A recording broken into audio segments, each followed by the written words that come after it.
GB News, unlike other broadcasters, isn't obsessed with the London-Westminster bubble. We think there's a nation beyond the M25, and that's why we talk about the issues that matter across the land. Join me on State of the Nation, 8 to 9 o'clock, Monday to Thursday, on GB News. Daisy's listening, and you should too.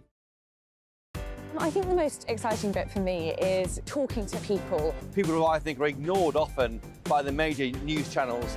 We're going to give news they want to hear. There's a voice there that needs to be heard. I think there's a chance here for a diversity of opinion to be expressed, which you don't find elsewhere. It's really exciting. We don't hold back. We're free to say how decisions that are taken here affect us all around the country.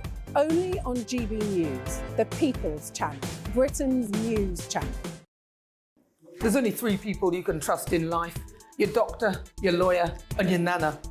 I'm not sure. So join me, Nana Aquare, at 3 p.m. every Saturday and Sunday, where we discuss the biggest topics of the weekend. Be ready for battle. Could you be quiet? What is this? It's my new teeth. It's your new teeth. I don't bite. Well, not without a good reason. Always honest, always fun. Every weekend at 3 p.m. on GB News, the People's Channel, Britain's news channel. Your weekend starts here with Friday Night Live with me, Mark Dolan, 8 till 9 on GB News. Big stories, big guests and big laughs as we get you ready for a cracking weekend. That's Friday Night Live with Mark Dolan, Fridays 8 till 9 on GB News. Bring your own drinks, the admission's free. Tired of the usual focus-tested, pre-prepared Westminster runaround? Well, so am I. So you want higher taxes? Is your department to blame for this? Are you rethinking this policy? Every Sunday at 9:30, I'll be sitting down with those in power to get the truth about the issues affecting you. Let's be honest, we've known about the cost pressures of this project for years, not months. That's the Camilla Tominey Show, a politics show with personality. On GB News, the People's Channel, Britain's news channel.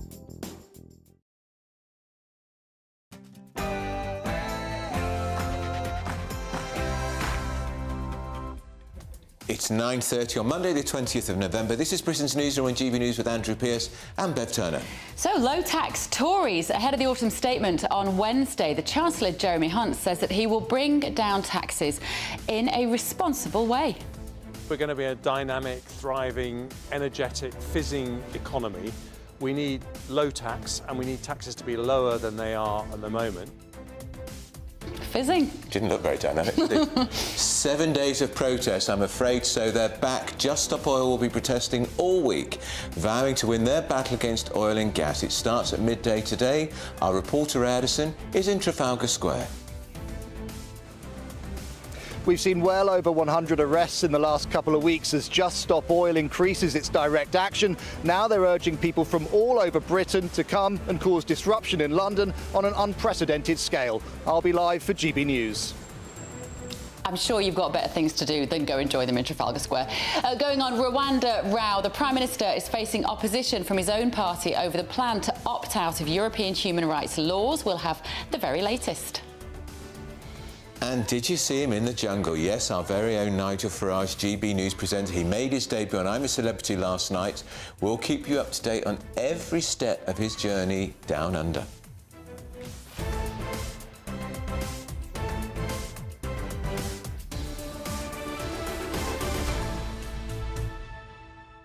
Now, if you didn't watch I'm a Celebrity, Anton Deck, who we love, took a little pop at our channel they said that Nigel Farage's viewers would be very disappointed that he wouldn't be there, and they said apologies to Keith and Linda, suggesting that Nigel only has 2 viewers. He has hundreds of thousands of viewers.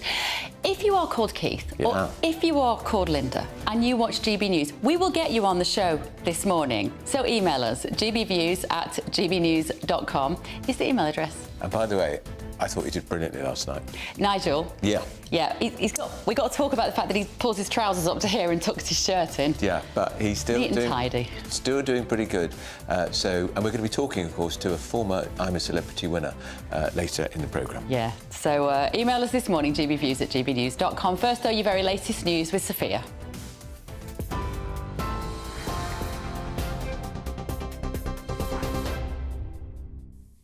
Good morning, it's 9:32. I'm Sophia Wensler in the GB Newsroom.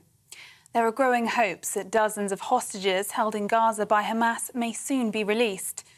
US, Israel and Qatari mediators say a deal is edging closer. More than 200 hostages were taken by Hamas on the 7th of October. So far, 4 have been released. It comes after the Israeli military claimed Hamas hid and murdered hostages at Gaza's main hospital. IDF released video footage of what it says are hostages being kept in Al-Shifa hospital. Meanwhile, 31 premature babies evacuated from Gaza's main hospital are to be moved to Egypt today.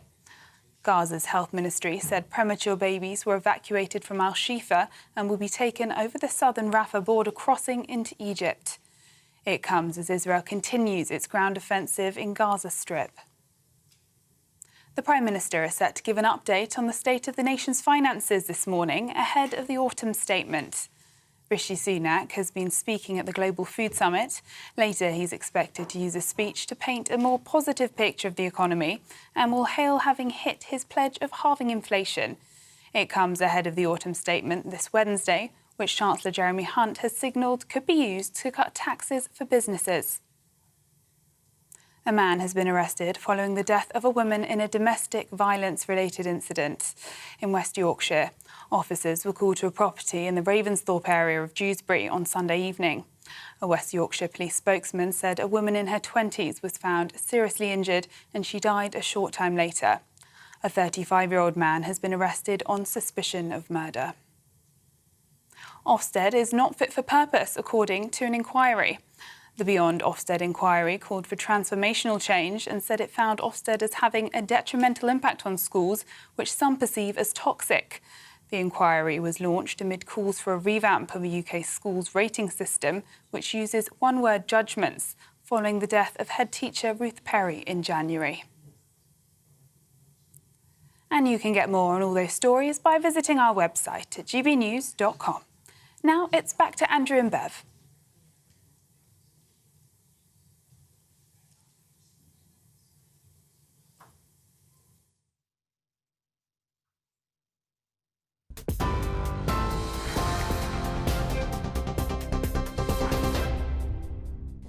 Very good morning, it's 9:34. Now, I'm a little bit tired this morning because I stayed up late watching I'm a Celebrity, Get Me Out of Here. GB News presenter Nigel Farage made his debut last night. Of course, he was taunted about Brexit and he stuck his head through a window of a camper van filled with snakes and rummaged around in gunk. And he's been chosen by the public to take part in the first bush trucker trial. And I think doing the bush trucker trials might be a regular thing. Well, if it is, you and I have got to work out how to say bush trucker trial without. But you see, I think people choose the people they like to do the bush trucker trials. I don't buy the idea they choose the people they dislike to do the bush trucker trial. So I think he's going to do very well. I guess they want the people, for both reasons, isn't it? You either really like the person and therefore you want to see more of them on the screen, or you don't like them and you want to punish them because you want to see them going through bad stuff. And let's face it, it's Nigel Farage. It will be 50-50. He'll be absolutely in his element, and I read about this in my column this morning. He said, I've been used to dealing with reptiles and snakes all my life in the political firmament, so dealing with them down under in the jungle, it's easy for him. There's quite an irritating lady with him, and she's a YouTuber, and she's also in the trial. And forgive me, but I don't even know her name. And this is partly because she is a YouTuber. So what the producers have done, they brought in this young woman. She's rather hysterical most of the time. She couldn't particularly do the challenges very well last night. Are you looking up her name for me, Andrew? Thank you very much. And so it will hopefully bring what the audience, the viewers hope, the producers' hope is that it will bring in an audience of new viewers who wouldn't necessarily watch old-fashioned TV like ITV. She's called Nella Rose. Nella Rose, thank you very much. Never heard of you, Nella Rose, and I suspect after the jungle I won't have heard of you again because you will be forgotten. You will sink without trace. Well, my view. She might. And then, of course, Josie Gibson is in there from this morning, who I love. I'm lucky enough to consider Josie a friend. I think she's fantastic. I think she will probably win it, and I think she'll get on very well with Nigel. Nigel will be in the last three. I think he will. He's got to do at least as well as the ghastly Matt Hancock. Yeah. Anand and Dec last night, as you might have heard us say, they said that GB News viewers, Nigel's viewers, would be disappointed and they would miss him. So they apologised to Keith and Linda, suggesting that he only has 2 viewers. Which was very funny. Which was very, very funny. We were happy as a channel to get a mention on I'm a Celebrity. It's a huge show. I watch it every single year. I'm completely addicted to it. So Keith and Linda, if you're watching or listening on the radio, come on, because we'd like to talk to you on GB News, gbviews@gbnews.com. Now, Chancellor Jeremy Hunt finally tells us in a blitz of interviews yesterday that he's going to cut taxes, maybe on income, maybe on inheritance, maybe business tax, in Wednesday's autumn statement. But he was careful to warn against any moves that might fuel inflation. I do believe that if we're going to be a dynamic, thriving, energetic, fizzing economy, we need low tax, and we need taxes to be lower than they are at the moment. We're not going to do anything irresponsible, particularly by which I mean anything that fuels inflation. When Piers Posture, delighted to say, joins us, our political commentator, favourite political commentator, Richard, when the Chancellor, Jeremy Hunt, talks about dynamic and fizzing economy, it would help if he seemed a bit dynamic and fizzing, because he just seemed like wooden. And tense. It's extraordinary to me to see him over the weekend making these sort of hints and implying he was going to do various things. And already this morning they're briefing that they're not going to touch inheritance tax. And I fear, I mean, it's a very big week for Rishi Sunak, because apart from the autumn statement, there's also going to be the net immigration figures. Come out on Thursday. And that's going to raise the #1 issue, which is immigration, again, to the forefront. And I think by the end of the week, Rishi may well be wishing he was out with Nigel in the jungle, because it might be less daunting than it is here. Because what they're not doing is anything bold, and they're terrified of their own shadow. The reason they're not doing inheritance tax, which they should abolish, it's simple, abolish it. Why should you pay tax on stuff you've already paid? Yeah. You've earned it, you've saved it, and you've paid tax on how you've earned it. Why be hit again? It's deeply unfair, and it would also help growth for the young. But the problem is, they say, they're worried that the Labour Party will say, oh, you're just helping out the rich. So, again, this shows you that both parties are terrified of doing anything significant because it might rock the boat. And, I mean, the Conservatives are so far behind, they've got to do something bold and strong. They need to cut personal tax. They need to cut corporation tax. These are measures that should be done. What I fear is he's going to tinker. He might raise the VAT threshold for some of the small businesses. He might tinker with national insurance. But for the average person, the voter, and particularly those the electorate in the red wall areas, they're not going to see any palpable difference. They're also going to hint, I think, that he might do more in spring next year if the economy still holds its But I don't position. understand the PR strategy here, Piers, because for weeks there's been no tax cuts, absolutely no possibility. Yeah. Then suddenly, all of a sudden, we've had reports about inheritance tax, which we now say have gone by the board. And yesterday, he was showing so much ankle. So if there are tax cuts on Wednesday, the surprise element has gone. But are people really going to think, oh, great, the Tories are cutting our taxes, having shoved us, lumbered us with the biggest tax burden in 70 years? Yeah, well, I don't think they're going to do that, because both Sunak and Hunt are very cautious. And they actually have a one-off opportunity to do something neither of them are, and that is become popular. And they could do this if Hunt was bold, but he's not going to be. I don't think he's going to be as bold. The stock market went up on Friday by 90 points when he started hinting, when the real buzz started about tax cuts. I fear it might go right back again after the statement on Wednesday. And then we're going to get this immigration hit. I think it's going to be a very rocky week for Rishi. And it of course, luckily, Rachel Reeves on the Labour Party side has blotted her copybook with her plagiarism and also her, quite frankly, lack of any policies or being able to explain how she's going to fund any of the poisonous things the Labour Party might do to us. So it's, I think, a gloomy week. I mean, I'd love to see them be bold and do something conservative, win back Conservative voters. If they want to do that, they've got to do something conservative. You see, it's so obvious what you say, Piers, in a way. It's so obvious to all of us that people are really feeling the financial hardship, and it will be such an easy gift to the voter to help people out in some way. We can see it. Why can't they? Why is particularly Jeremy Hunt being so careful?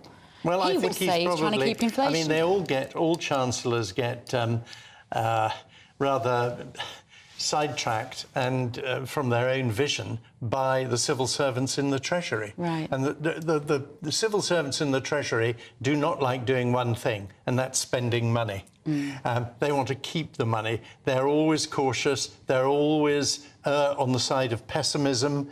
They don't want to unleash the money. And after all the austerity we've had, they're going to be saying, don't give away anything because it's still a very fragile economy, which it is to some degree. But a brave chancellor takes on the Treasury. Of course he does.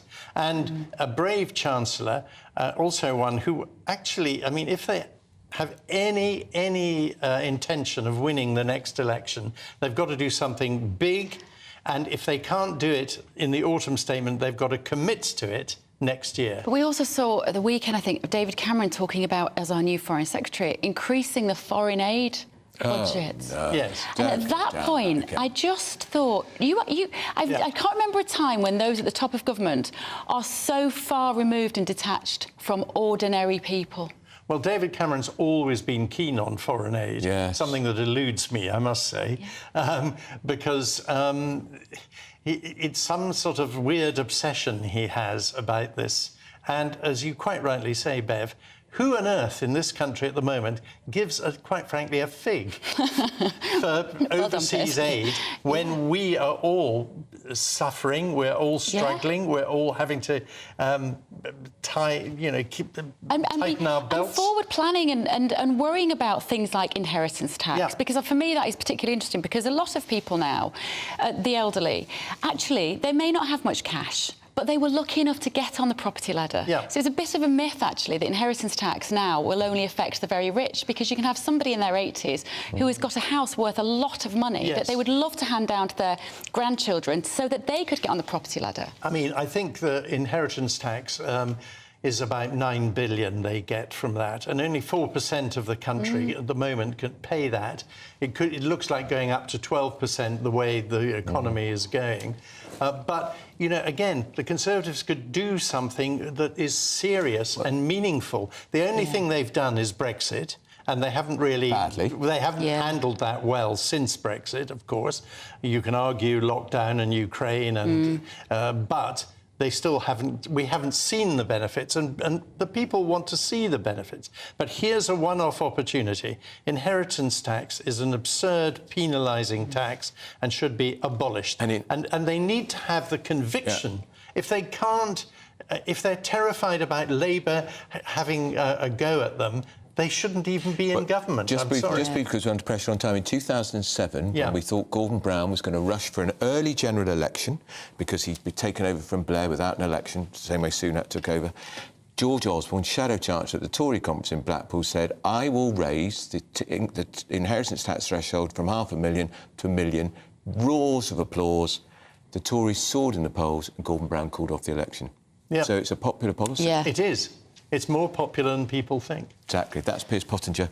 Now, commuters in London, it drives me nuts, are going to face even more disruption today. That climate change lot, Just Stop Oil, are out and about on the streets demanding the government stop all new licences for oil and gas. So let's go live to Ray Addison from London. Morning, Ray. I think you're in Trafalgar Square, aren't you? There you are. What's different about this protest today? Well, it's interesting, of course, if you're a motorist who needs to drive in London over the next week, then this could be an absolute nightmare for you. They're going to be meeting here at Trafalgar Square every day for the next 7 days at midday. And then they tell me from there they're going to be going on to another location, which they won't reveal, and they're going to be causing as much disruption as they possibly can. Of course, they're urging people to join them from all over the UK. And if you think that they can get hundreds of people for relatively small protests that they do on smaller roads, then we could see disruption on a scale that we just simply cannot imagine and have not seen before. Now, I've been on these protests before as a reporter, and I've seen the traffic brought to a standstill. I've seen the reaction time of the police and the anger from the drivers, many of whom get out of their cars and try and confront them. It can get a bit tense at times. And of course, I've seen myself personally how ambulances have been blocked. Now, Just Stop Oil does have a policy to move out of the way for ambulances that do get blocked in their protests, and I have seen them actually move out of the way. However, it doesn't negate the fact that that ambulance has been delayed in its journey until they realise they get out, and that could, every second counts in the case of an emergency. They consider themselves to be taking part in civil resistance. They're likening themselves on their website to the Freedom Riders who helped to end segregation in the buses in the US in 1961. They say this is how Martin Luther King won civil rights in Birmingham, Alabama in 1963. And they say that these tactics, what they're going to be doing this week, this is how they will win. Now, it's scheduled for 7 days. However, I was chatting to one of the spokespeople earlier on in breakfast, and he was telling me off camera this is actually going to go on every day indefinitely, basically at this point, until the government capitulate. Of course, we do know that well over 2,000 Just Stop Oil activists have been arrested since they started doing these kind of activities in 2022. Over 130, well over 130, have ended up doing some sort of prison time as well. In fact, one of the things that they offer, or jokingly on their website to activists, they say, we'll give you a free prison breakfast if you come and join in this kind of disruption. The police have been given additional powers to try and deal with activists like Just Stop Oil. On the 14th of June 2023, the government gave them those additional powers to tackle these slow walking protests. It just remains to be seen how quickly they interact and use those powers to get these people out of the roads today and the rest of this week. Thank you, Ray. Look at those people on the floor with nothing better to do, honestly. Right, you have been getting in touch this morning. Thank you very much. Andrew Pearce, what are you doing? You're on the telly. Stop. Yes, I'm trying to find me running water. Can't find me running everyone, you've been emailing in. Keith emailed in. We did say we wanted a Linda and a Keith. Keith says the Just Stop Oil lot are telling everyone to travel to London for the march.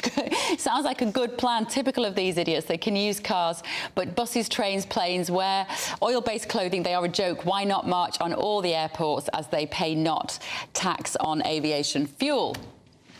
Linda, are these people really Keith and Linda? Is everyone? I'm sceptical. Linda says, I just wanted to say I will be voting for Nigel every time, as I'd love him to win. I normally wouldn't entertain voting on shows, but for this and for GB News, you have my vote every time. Thank you, Keith. Thank you, Linda. Thank you, Ant and Dec. And Keith and Linda, if you'd like to come on, we'd love to see you.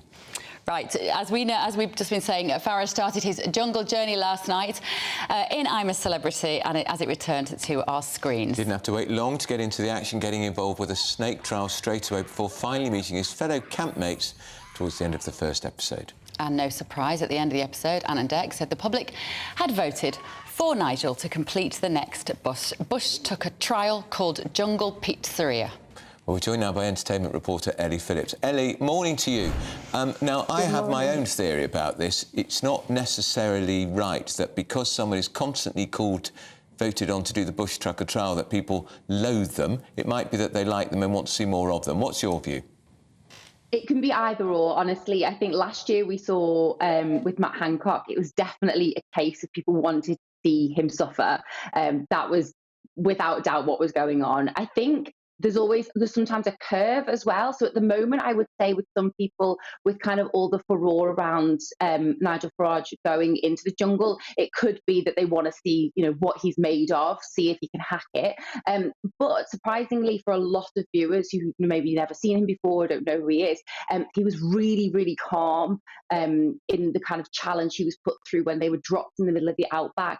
And also, he's being put in this challenge tonight in the Bush Tucker trial with an influencer, a YouTuber called Nella Rose, who is very screechy, very screamy, very dramatic. And so I think, he will be compared to her, if you will, which is only going to help him in a way, because he's going to seem even more calm, even more collected.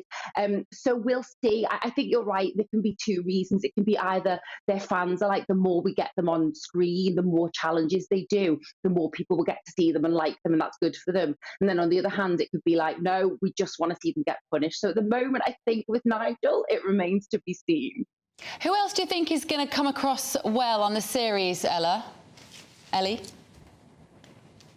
Okay, so it's okay. So at the moment, I think it's interesting because some people take the social media reaction, but Twitter is actually such a small part of kind of the viewership. So at the moment on social media, people are like, oh, Sam Thompson, Nella Rose, those who are very big, massive, wild personalities seem to be doing well. But actually, from previous series and from other shows, we realised that what you see on social media is such a small portion of what viewers actually think. So I think someone who might do really well is Danielle Harold. She is an actress from soaps. She did the high walking challenge yesterday, one of the first ones. She faced her fear. She was clearly very nervous, but she held it together and did really well without really being too screechy and too over the top about it. I think she'll do really well. We know that Josie Gibson's already doing really well. I mean, according to the latest Ladbrokes betting odds, Josie Gibson is tipped to win. Danielle Harold comes second. And then you've got the likes of Sam Thompson from Made in Chelsea and Fred Sirius to come next. And Nigel is currently in 5th place. So it remains to be seen, but I think they're going to do quite well. OK, thanks, Ellie. Ellie Phillips there. I'm sure we'll be talking to you again about this, Ellie, because this one, as they say, runs and runs. I think it's compelling. I love it. I've always loved it, though. I've loved it from the first series. It's, for me, when I'm a Celebrity starts, it means it's winter, it's autumn. It gives you a reason to kind of snuggle down in front of the telly. Would you do it? In the evening. Yeah, I would do it, because it'd be really nice to get away from my phone and my kids for 3 weeks. Yeah, and nice weather. although it was raining this morning in Melbourne. Kids, I love you dearly. But, it would be pretty amazing. Right, still to come. The Chancellor, Jeremy Hunt, is considering tax cuts for the autumn statement this week after the UK economy turns the corner, he says. So what could this mean for the money in your pocket? This is Britain's Newsroom on GB News, the People's Channel. Good morning. Welcome to your latest GB News weather forecast. I'm Craig Snell. Well, looking ahead to today, for many of us, we're going to see a good deal of cloud around, and there still will be some rain in places. So we start this morning. Need to watch out for some heavier rain across some southern counties of England. Could be quite a wet commute here. Elsewhere, again, a good deal of cloud around and fairly damp. For parts of East Midlands, East Anglia, South East England, actually, it will turn quite sunny for a time, but it won't last. And come the afternoon, a lot of us seeing a good deal of cloud. That rain potentially turning quite persistent across the far north of Scotland. But for most of us, it is another fairly mild day, perhaps maybe not as mild as it was over the weekend. Into tonight, again, a lot of cloud across the UK. That rain still fairly persistent across northern Scotland. That will sink its way a little bit further southwards as we go through the course of the night. So that will allow clearer skies across the far north of Scotland and Northern Ireland. So here, actually, we could just see a touch of frost as we start Tuesday morning. But elsewhere, it's another mild start to the day. So into Tuesday for England and Wales, it's kind of a rinse and repeat. A lot of cloud around again. Still the risk of some outbreaks of rain, especially across the east. Scotland and Northern Ireland seeing some sunnier skies. The sunshine quite hazy at times, and then later on in the day we start to see some thicker cloud and outbreaks of rain arriving to the far northwest. But for most of us, it's another fairly mild day. Top temperatures 10 to 12 degrees in the south.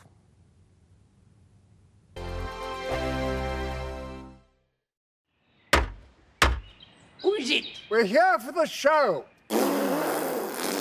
Welcome to the Dinosaur Hour with me, John Cleese. I was married to a therapist. And you survived? I thought we were getting Hugh Laurie. Second best. You interviewed Saddam Hussein. What's that like? I was terrified. I'm playing strip poker with these three. Ah! No, thank you. My CDs need to be put in alphabetical order. Are you going to be problematic again? The Dinosaur Hour. Sundays at 9 on GB News. Good afternoon, Britain. Good afternoon, Britain. Join us, Tom and Emily, To find out what's happening in the heart of Westminster. and why it matters to you. Weekdays from midday, we bring you the most compelling stories from across the United Kingdom. And from your doorstep to our inbox. That's right, we want to hear from you. GB News, Britain's news channel. I think the most exciting bit for me is talking to people. People who I think are ignored often by the major news channels. We're going to give news they want to hear. There's a voice there that needs to be heard. I think there's a chance here for a diversity of opinion to be expressed, which you don't find elsewhere. It's really exciting. We don't hold back. We're free to say how decisions that are taken here affect us all around the country.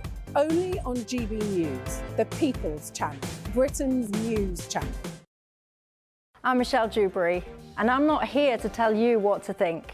I'd much rather hear what you have to say. So send in your opinions to gbviews@gbnews.com. Keep them clean, and you never know, I might read them out. With my panel here on Jubes & Co, we debate, we get stuck into the issues of the day on a show where all views are welcome, especially yours. GB News, the People's Channel, Britain's news channel. In the GB Newsroom, we bring you the news as it happens. With our team of dedicated journalists across the UK, we're ready to give you accurate reporting every day. When the news breaks, we'll be there with bulletins on GB News, the People's Channel, Britain's news channel. Your weekend starts here with Friday Night Live with me, Mark Dolan, 8 till 9 on GB News. Big stories, big guests and big laughs as we get you ready for a cracking weekend. That's Friday Night Live with Mark Dolan, Fridays 8 till 9 on GB News. Bring your own drinks, the admission's free. GB News, unlike other broadcasters, isn't obsessed with the London-Westminster bubble. We think there's a nation beyond the M25, and that's why we talk about the issues that matter across the land. Join me on State of the Nation, 8 to 9 o'clock, Monday to Thursday, on GB News. Daisy's listening, and you should too. Tired of the usual focus-tested, pre-prepared Westminster runaround? Well, so am I. So you want higher taxes? Is your department to blame for this? Are you rethinking this policy? Every Sunday at 9:30, I'll be sitting down with those in power to get the truth about the issues affecting you. Let's be honest, we've known about the cost pressures of this project for years, not months. That's the Camilla Tominey Show, a politics show with personality. On GB News, the People's Channel, Britain's news channel.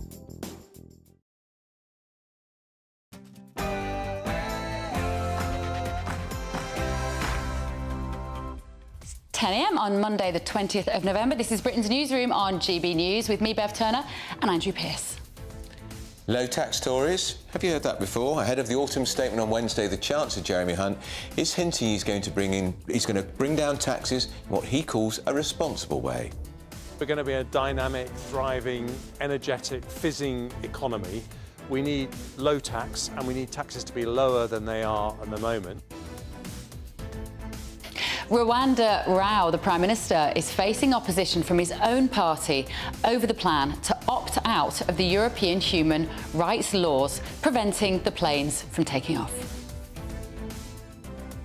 And Corbyn curtailed. Sir Keir Starmer declares Jeremy Corbyn will never return as a Labour MP after refusing to call Hamas terrorists. We'll have the latest. And Farage in the jungle. GB News' presenter Nigel Farage made his debut on I'm a Celebrity last night. We'll keep you up to date on every step of his journey down under.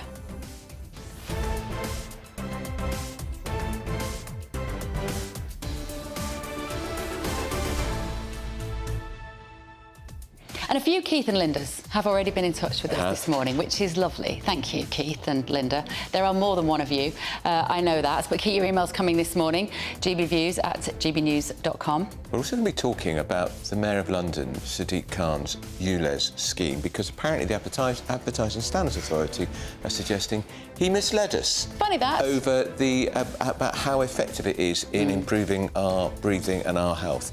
No surprise there. Yeah, exaggerated claims of the efficiency in terms of air quality with ULEZ. Let us know your thoughts this morning, gbviews@gbnews.com. First, though, here's the very latest news with Sophia Wensler.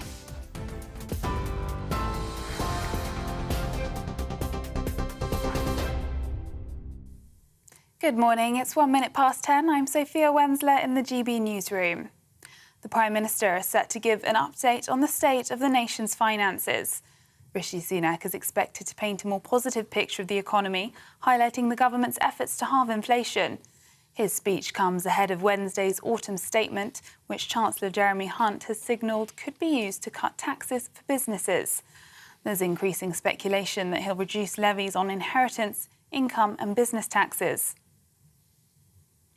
There are growing hopes that dozens of hostages held in Gaza by Hamas may soon be released. US, Israel and Qatari mediators say a deal is edging closer. More than 200 people were taken by Hamas on the 7th of October. So far, only 4 have been released. It comes after the Israeli military claimed Hamas hid and murdered hostages at Gaza's main hospital. IDF released video of what it says are hostages being kept in Al-Shifa hospital. Meanwhile, 31 premature babies evacuated from Al-Shifa hospital are set to be relocated to Egypt.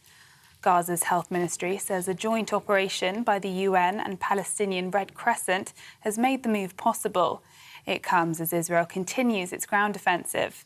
The Hamas-run health ministry says an airstrike on a hospital has killed at least 12 people in the north of the territory.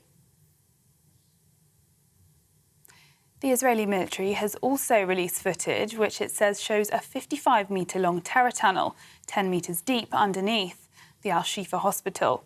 It says the footage clearly proves that numerous buildings in the hospital's complex are used by Hamas as cover for terrorist activities. Hamas has denied the allegations. A man has been arrested following the death of a woman in a domestic-related incident in West Yorkshire. Officers were called to a property in the Ravensthorpe area of Dewsbury on Sunday evening. A West Yorkshire police spokesman said a woman in her 20s was found seriously injured and she died a short time later. Ofsted is not fit for purpose, according to an inquiry. The Beyond Ofsted inquiry called for transformational change and said it found Ofsted as having a detrimental impact on schools, which some perceive as toxic. The inquiry, chaired by former Schools Minister Lord Jim Knight and sponsored by the National Education Union, recommends that schools' inspection system should be overhauled. The inquiry was launched amid calls for a revamp of the UK's school rating system, which uses a one-word judgment, following the death of head teacher Ruth Perry in January. And a pool player who bought a table after winning the lottery has won a bronze medal at the European Championship. Neil Jones had just £13 in his pocket when he and his partner won £2.4 million just before Christmas in 2010. One of his first purchases was a pool table, with the 59-year-old honing his skills and going on to represent England. Mr. Jones spoke of the honour of representing his country and winning bronze at the European Black Ball Championships in Malta. This is GB News across the UK, on TV, in your car, on your digital radio and on your smart speaker by saying play GB News. Now it's back to Andrew and Bev.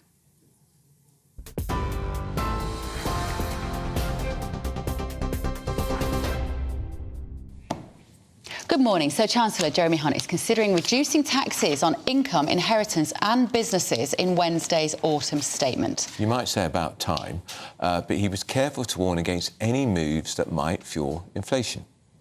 I do believe that if we're going to be a dynamic, thriving, energetic, fizzing economy, we need low tax and we need taxes to be lower than they are at the moment. We're not going to do anything irresponsible, particularly by which I mean anything that fuels inflation.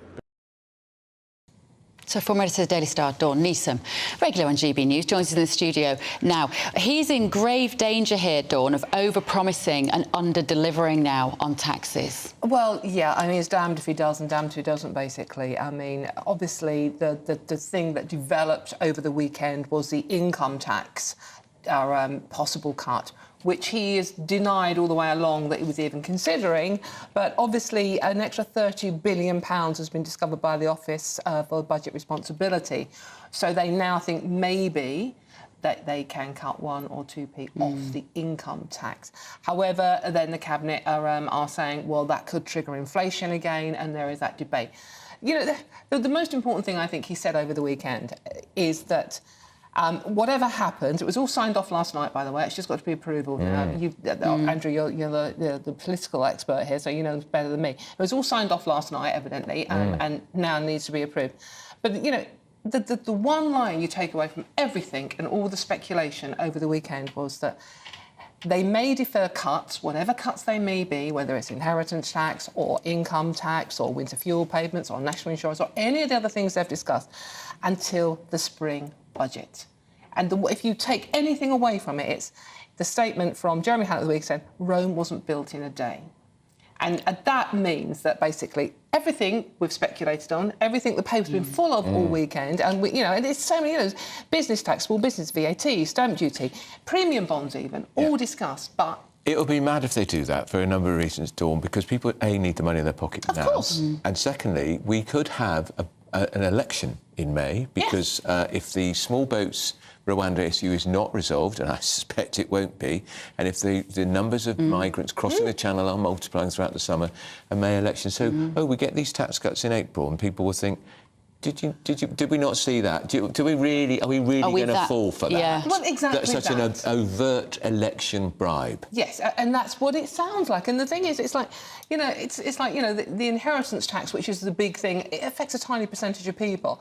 They're not going to do it, Dawn. I know they won't do it, because Labour, the instant ammunition for Labour then, isn't it? You can actually use that as you're helping the rich rather than helping the majority, ignoring the fact that many of the people in London and the South East are not rich who also fall into this. But, it's like, you mentioned the migration policy and obviously the NHS, the waiting list. Now, it's like promising to cut income tax. Is that more important to people than the small boats and the NHS? What is going to win them more votes at the election? I don't know the answer to this question, by the way. Yeah. What is going to win them more votes? Is it cutting those NHS waiting lists, stopping the small boats, or people having, what was the average, about £450 annually on average, the income tax would save a family? Which is more important? Which is going to win that election? I think if they stop the boats, if they sorted the immigration, the migrants out, I think it would be a game changer. Yeah, I think you're probably right, but I mean, it's everything. Because people are sick to death of it. The whole length and breadth of the country, they're sick of it. Sick of these people pouring in. We don't ever get rid of them. They stay forever. There was a story in one of the Sunday Storms saying tens of thousands of these people who are here illegally will be given an amnesty. For heaven's sake. And we don't know who they are. Which just means even more will come, because you're then going to get an amnesty. And the whole point of this is stopping the boats, stopping people losing their lives. And the popularity, or lack of, with Rishi Sunak is a serious issue for the Conservatives. Research over the weekend, a poll by the Daily Express, saying that he is likely to become the first Prime Minister in history to lose his own seat in an election. At what point do the Conservatives admit that they cannot win with him at the helm? The problem they've got there, Bev, is how many Conservative Prime Ministers have we had over the past year? Too many. Exactly. And it's like, who do you parachute in? I think, Andrew, I don't know what you think about this, but how many people would think, right, OK, you really don't know what you're doing now if you parachute another... yeah, but that would be the problem. PM in. And well, the country would insist, and the clamour for an immediate general election would be overwhelming. Yes, which they would lose. They're still 20 points behind. Yeah. I know. Well, a couple of polls last week, 30. Well, 30, yeah, absolutely. Yeah. OK. Stay there, Dawn. Right, we're going to go to speak to Chris Blackhurst now, former editor of the Independent newspaper. Good morning again, Chris. Good to see you. What did you make of this? I've just mentioned these findings over the weekend that Rishi Sunak could become the first Prime Minister to lose his seat in a general election. Even his constituents in North Yorkshire don't admire him sufficiently to want to vote for him, and he's the PM. Really quite shocking. I must say, if it really got that, I mean, I find it really, really hard to believe it will get that bad. I mean, his seat is incredibly safe. If it's, well, that's a total meltdown. It would make the Michael Portillo moment, which we all remember, it would pale into insignificance. But things are very bad for the Tories. There's no doubt about that. Is the answer? Dawn was posing the question just a moment ago, Chris. What is the issue that would perhaps energise the Tory voters to go back to the polls to support them? Is it migration? Is it NHS waiting list? Or is it having some money back in their pocket through tax cuts? What do you think is the number one issue? Well, it's an interesting answer. I mean, I know this because I spent 4 years working with Linton Crosby. On their private polling, it was always income tax, NHS always came top. Now, I'm not sure about... I heard you earlier saying that you thought the boats was the biggest issue. I'm not sure about that. Certainly the pound in your pocket, that old saying, still rings true. And the NHS is far ahead of anything else that concerns the people in this country.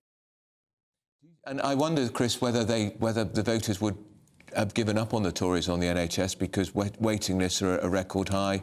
And I suspect if and when Labour win the general election, not much is going to change there anytime soon because they haven't got an answer either.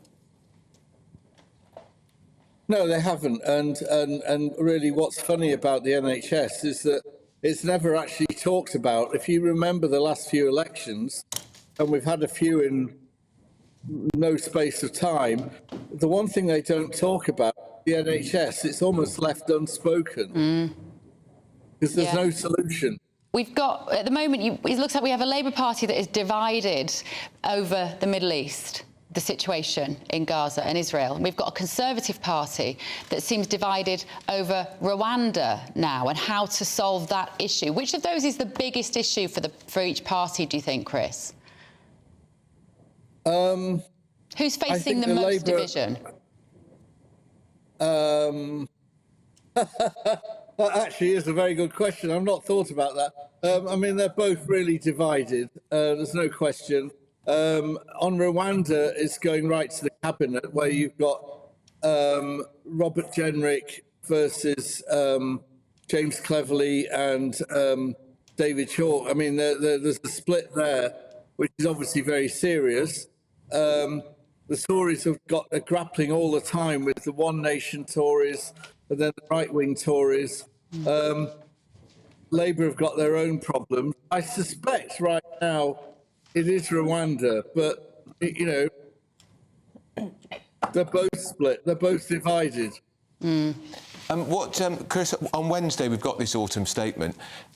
A few years ago, there was no such thing as an autumn statement. This was something Gordon Brown brought in. I mean, how did we ever manage politically and economically without an autumn statement and then a flipping budget again in March or April? I don't know. I mean, it's a very good point, actually. I mean, I'm old enough, and I think you are too, we all are, to remember when there was just a budget, and that was the thing. And now we have this autumn statement, which was never meant to be really paving the way for tax cuts or anything else. But that's the sort of cleft stick we've got into. As to what he's going to do, I think, yeah, he is in danger of over-promising. He can't fuel inflation. I think there's going to be a lot of noise about small businesses being the engine of the economy. He's quite safe with small businesses. So look out for national insurance cuts, freezing of business rates, things along those lines. He might, in the face of the campaign, he might give way on tourist tax, which would be a boost to London and the West End. But I really don't see any cut in income tax. That would go down badly. He's going to do that. He'll save that for April as an election sweetener. Parenting. Chris, I make a prediction. The Michael Portillo moment at the general election won't be Rishi Sunak, it'll be Jeremy Hunt, because I'm 90% he's going to lose his seat. Yeah. He's going to lose his seat. And I wonder if people will cheer as loud as they did when Portillo lost. I think the difference there was Portillo, if I remember right, wasn't he chairman? No, he was... Stephen Twigg, it was Enfield Southgate. I don't think people care as much about Jeremy Hunt as they did about Michael Portillo. That's interesting. At that time, it was a huge moment. Jeremy Hunt, I mean, we're living in an era where our main politicians just do not have the same degree of either sort of popularity, or they don't split people's opinion in the same way. I mean, the only one who does... Yeah. They don't have the only impact, one who Chris. does right now is in the jungle. Yeah, exactly. Chris Blackhurst, thank you so much for joining us. Quite well made. Quite well made. And talking about that, Linda has got in touch, another Linda. I was fuming at Ant and Dec having a dig at GB News. Nigel will have my votes to keep him in the jungle, but I think the general public will get fed up of how well he handles the trials, and they will vote him out in the end. We are getting a lot of emails from Keith and Linda. Whether you're all just calling yourselves Keith and Linda just to wind us up. Keith says, Andrew and Bev, what a star Nigel is. He's the reason people are watching the programme this year. Ant and Dec, you can add a Robert to Keith and Linda. 3 of us are loving the programme, sat here on the sofa. Yeah. Well, good morning to all of you. Keep your messages coming. Dawn Newsom's not a great fan of the jungle. Look, I worked on tabloid newspapers for a long time, so I've covered actually every single episode of The Jungle. So I know it inside out and every coffin's bit of it, and I think Nigel will do it incredibly well. Yeah. I think he will. Because the people that do well in there, I don't say they win, nice people win, but the people who do well in there are the people that you feel strongly about. Yeah. You love them or you hate them. Yeah. And you keep voting for them to do the trials. Nigel, like Matt Hancock before him, will do the trials. And he'll rise to the challenge. And he will rise to the challenge. And, you know, as I said, whether you love him or hate him or how you feel about his politics, I think he will do incredibly well, and people will keep voting. And he's never had a fair crack of the whip as far as the media are concerned, Nigel Farage. You know, the media have depicted him in one particular way, and therefore I think it will be an eye-opener to people to see, actually, he's a really nice bloke. And it was my test. If you had a choice to go down the pub with Rishi Sunak, he doesn't drink, so that's not a lot of fun. Keir Starmer, I've almost lost the words, he's so boring. Or Nigel Farage, we'd all choose Nigel Farage. I've been to the pub with Nigel Farage, he's fun. Exactly. Yeah, but and he'd buy the drinks too. Yeah, but to add a bit of balance out, I'd also like to go to the pub with Angela Rayner. I think she'd be a laugh. I once went to the pub with Ant and Dec, and we fell down the biggest flight of stairs you could imagine. Your mother's going to be on the phone any moment now. To the bottom. We all stopped to the bottom, the 3 of us. Ant came behind, knocked out me and Dec, and we got to the bottom, and the next morning... Your mother's going to text me saying, why are you telling us about your drinking? Yeah, she doesn't like it. Dec sent me a message the next day. We were in Soho, and he said, I woke up with a sore head and a sore backside, and some people pay good money for that in Soho.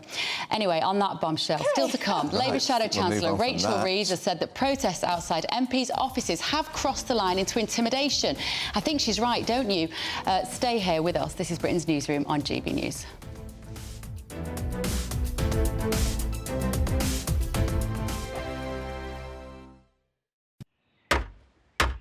Who is it? We're here for the show.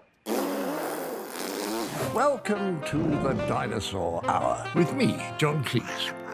I was married to a therapist. And you survived? I thought we were getting Hugh Laurie. Second best. You interviewed Saddam Hussein. What's that like? I was terrified. I'm playing strip poker with these 3. Ah! No, thank you. My CDs need to be put in alphabetical order. Are you going to be problematic again?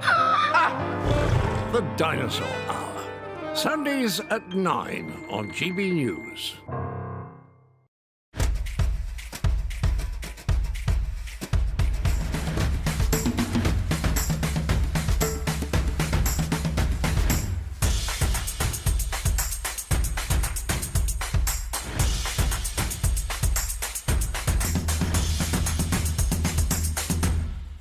Wake up to the headlines with Headliners every morning at 5 a.m.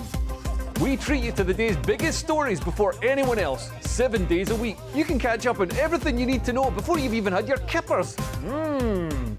Headliners every morning at 5 a.m. only on GB News, the People's Channel, Britain's news channel. GB News, unlike other broadcasters, isn't obsessed with the London-Westminster bubble. We think there's a nation beyond the M25, and that's why we talk about the issues that matter across the land. Join me on State of the Nation, 8 to 9 o'clock, Monday to Thursday, on GB News. Daisy's listening, and you should too. I think the most exciting bit for me is talking to people. People who I think are ignored often by the major news channels. We're going to give news they want to hear. There's a voice there that needs to be heard. I think there's a chance here for a diversity of opinion to be expressed, which you don't find elsewhere. It's really exciting. We don't hold back. We're free to say how decisions that are taken here affect us all around the country.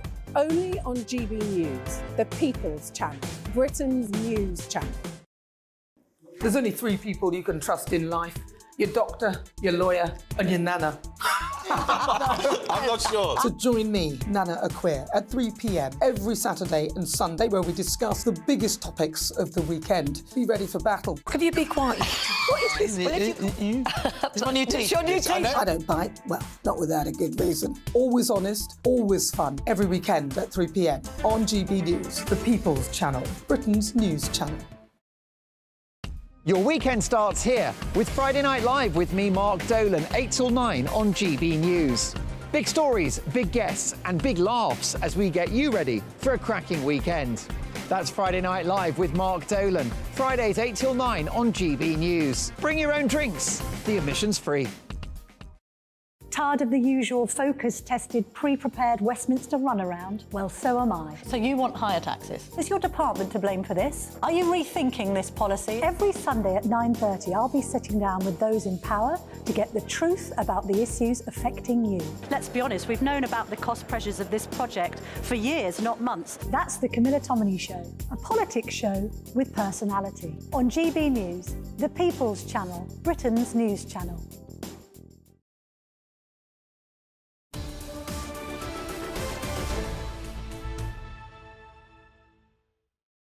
And the time is 10:23 with Britain's News on GB News with Andrew Pearce and Bev Turner. So we're talking about the Labour Shadow Chancellor Rachel Reeves. She says protests outside MPs' offices, and I think she's right here, crossed the line from protest to intimidation.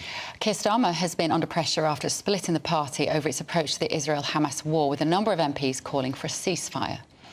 So do you think these protests are going too far? We're still in the studio with his former editor of the Daily Star, Dawn Neeson. Dawn, I was really struck by the gang outside the home of Kim Ledbetter. She's the MP in Batley and Spen. Her sister is Jo Cox, who was murdered by a right-wing deranged fanatic during the referendum. And it just seems all the more shocking that this unruly mob, because she won't support a ceasefire, I think she abstained in the vote last week. Yes. And it's designed to intimidate. It is intimidation, and I think it has to be stopped now. I mean, you understand that passions are running high over this entire subject, but the MPs were doing their jobs. It is their right to withhold their vote or vote how they see fit.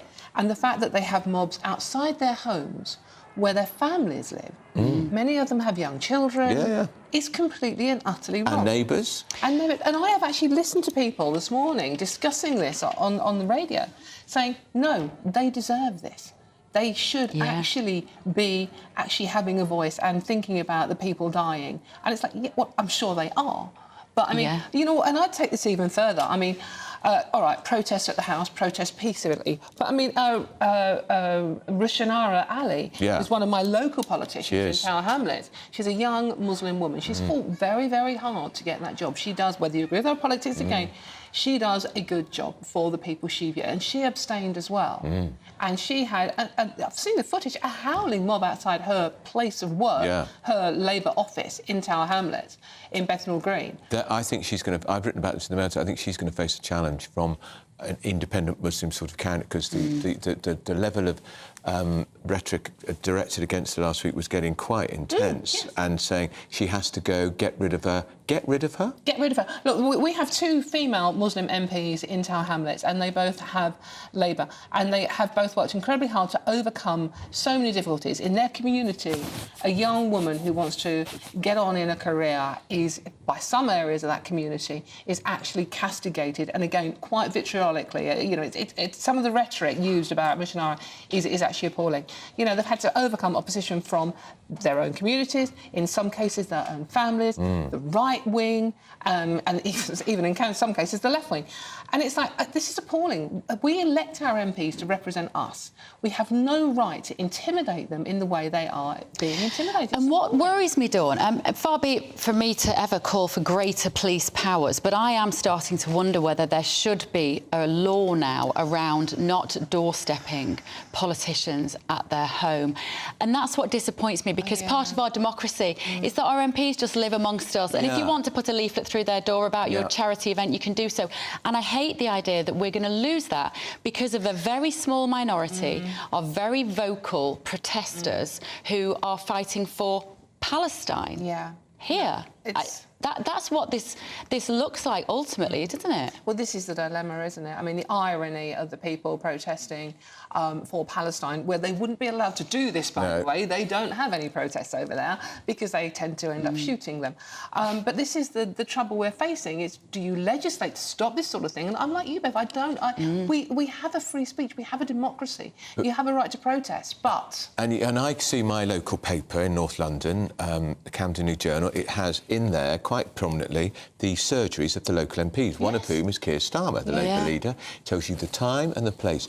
And how sad is it going to be if those ads have to stop because they're going to have to do these surgeries by Zoom, or because they're going to face intimidation in their office? We've been there. I mean, you've mentioned Jo Cox already, her sister getting a terrible intimidation.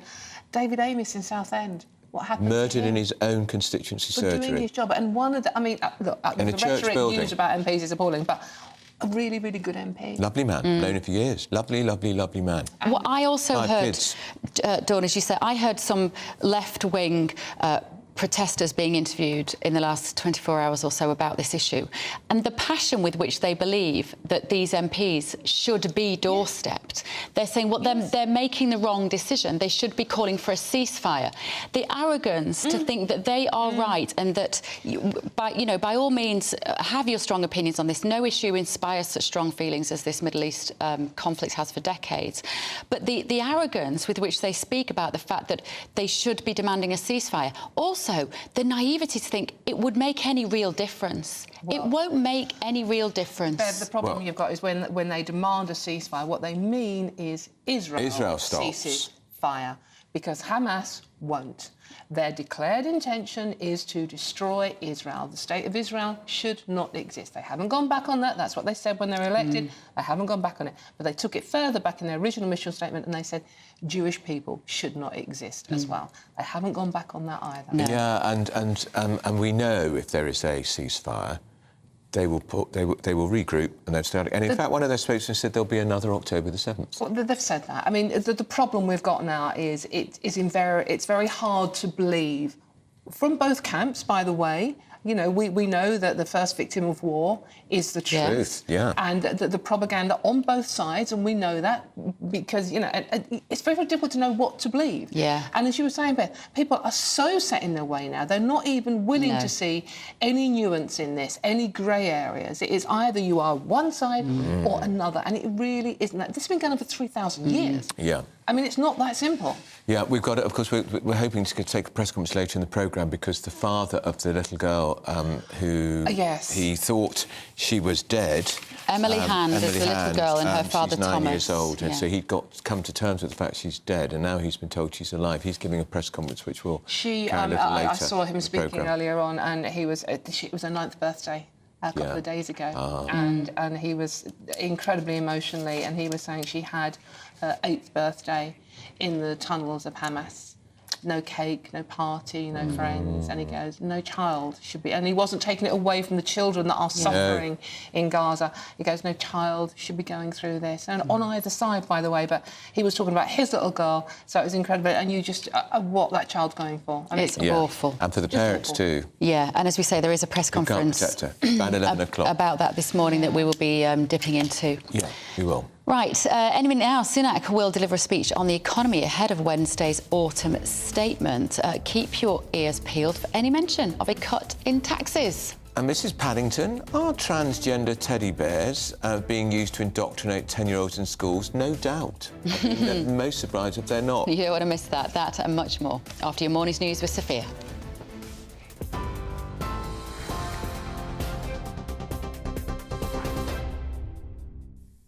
It's 10:30. I'm Sophia Wensler in the GB Newsroom. The Prime Minister is set to give an update on the state of the nation's finances. Rishi Sunak is expected to paint a more positive picture of the economy, highlighting the government's efforts to halve inflation. His speech comes ahead of Wednesday's autumn statement, which Chancellor Jeremy Hunt has signalled could be used to cut taxes for businesses. There are growing hopes that dozens of hostages held by Hamas in Gaza may soon be released. US, Israel and Qatari mediators say a deal is edging closer. More than 200 people were taken by the terrorist group on the 7th of October. So far, only 4 have been released. It comes after the Israeli military claimed Hamas hid and murdered hostages at Gaza's main hospital. A man has been arrested on suspicion of murder following the death of a woman in Dewsbury. Officers were called to a property in the Ravensthorpe area last night. West Yorkshire Police says a woman in her 20s was found seriously injured and she died a short time later. Ofsted is not fit for purpose, according to an inquiry. The Beyond Ofsted inquiry called for transformational change and said it found Ofsted as having a detrimental impact on schools, which some perceive as toxic. The inquiry, chaired by former Schools Minister Lord Jim Knight and sponsored by the National Education Union, recommends that schools' inspection system should be overhauled. And you can get more on all those stories by visiting our website at gbnews.com.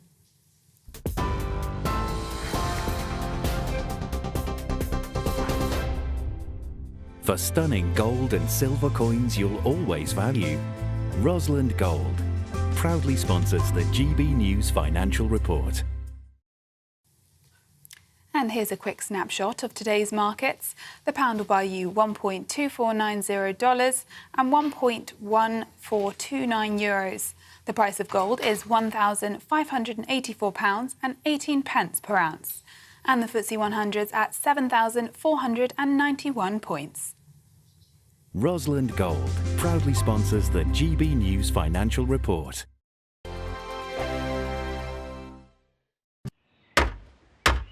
Who is it? We're here for the show.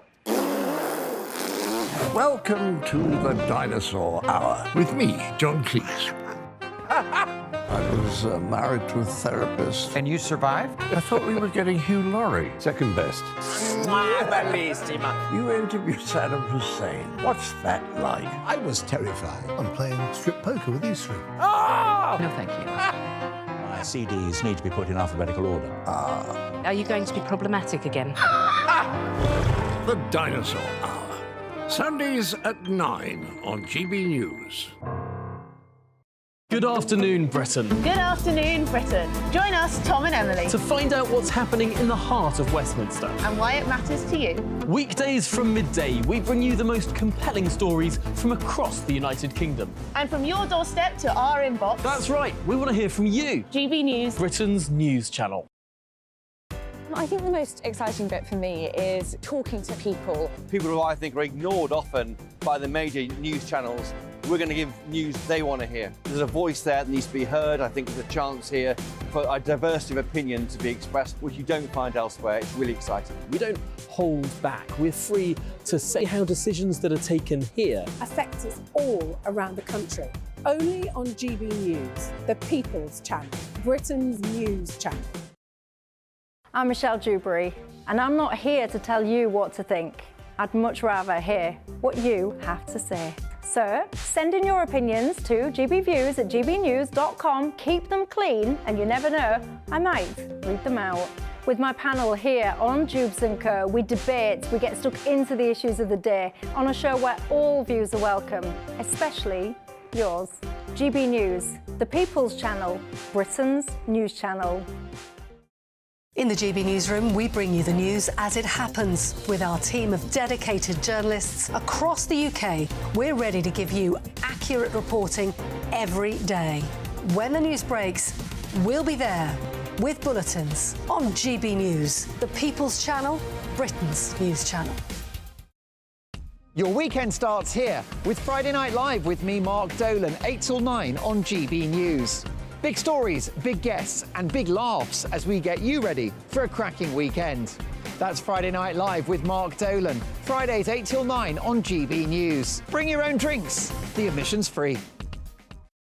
GB News, unlike other broadcasters, isn't obsessed with the London-Westminster bubble. We think there's a nation beyond the M25, and that's why we talk about the issues that matter across the land. Join me on State of the Nation, 8 to 9 o'clock, Monday to Thursday, on GB News. Daisy's listening, and you should too. Tired of the usual focus-tested, pre-prepared Westminster runaround? Well, so am I. So you want higher taxes? Is your department to blame for this? Are you rethinking this policy? Every Sunday at 9:30, I'll be sitting down with those in power to get the truth about the issues affecting you. Let's be honest, we've known about the cost pressures of this project for years, not months. That's the Camilla Tominey Show, a politics show with personality. On GB News, the People's Channel, Britain's news channel.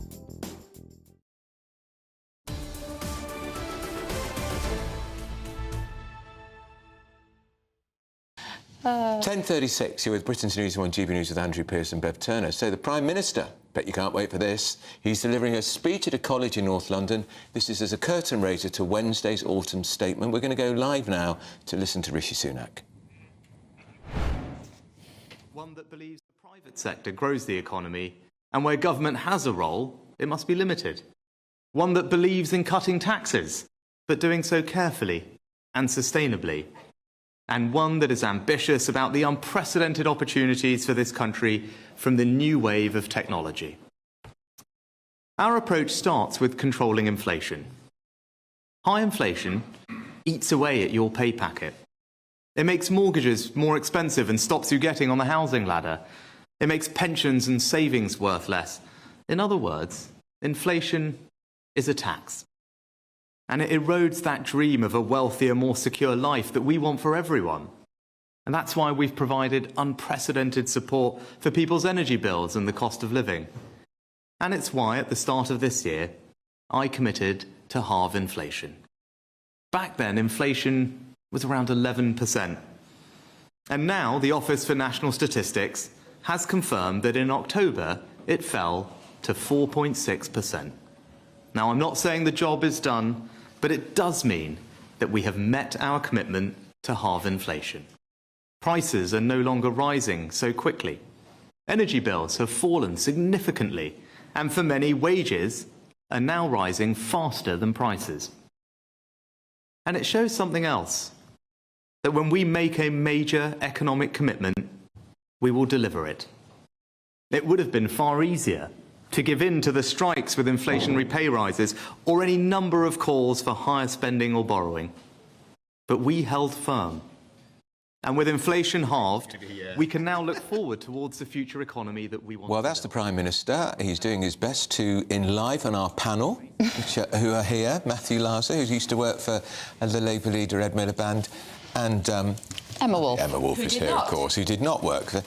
What do you think about that? How would you rate that in terms of charisma and delivery? I'm desperately trying to get passionate about something, but it's this delivery, the monotone. He sounds bored. I think he makes his listeners feel bored. And I just think there's something lacking. I wonder if he's already given up, if he already has one foot out of the door. I feel something has gone out. If it was ever a light in Rishi Sunak. Matthew, what do you think? I couldn't agree more. I mean, it just doesn't have any gravitas, does he? He doesn't come across as somebody who, has the power to know what he's doing, but also he's very unrelatable to, because it just seemed like this kind of, rich tech geek who's popped up. So I think he has got, we were saying while we were watching, we think he's got one foot in California, where he's still got his house, and where he'd be looking for that tech job. Maybe his mate Elon, who Another one in Geneva. He was fanboying with last week. But when you see him like this, it's sort of, I think it's worth contemplating how he got to be the Prime Minister.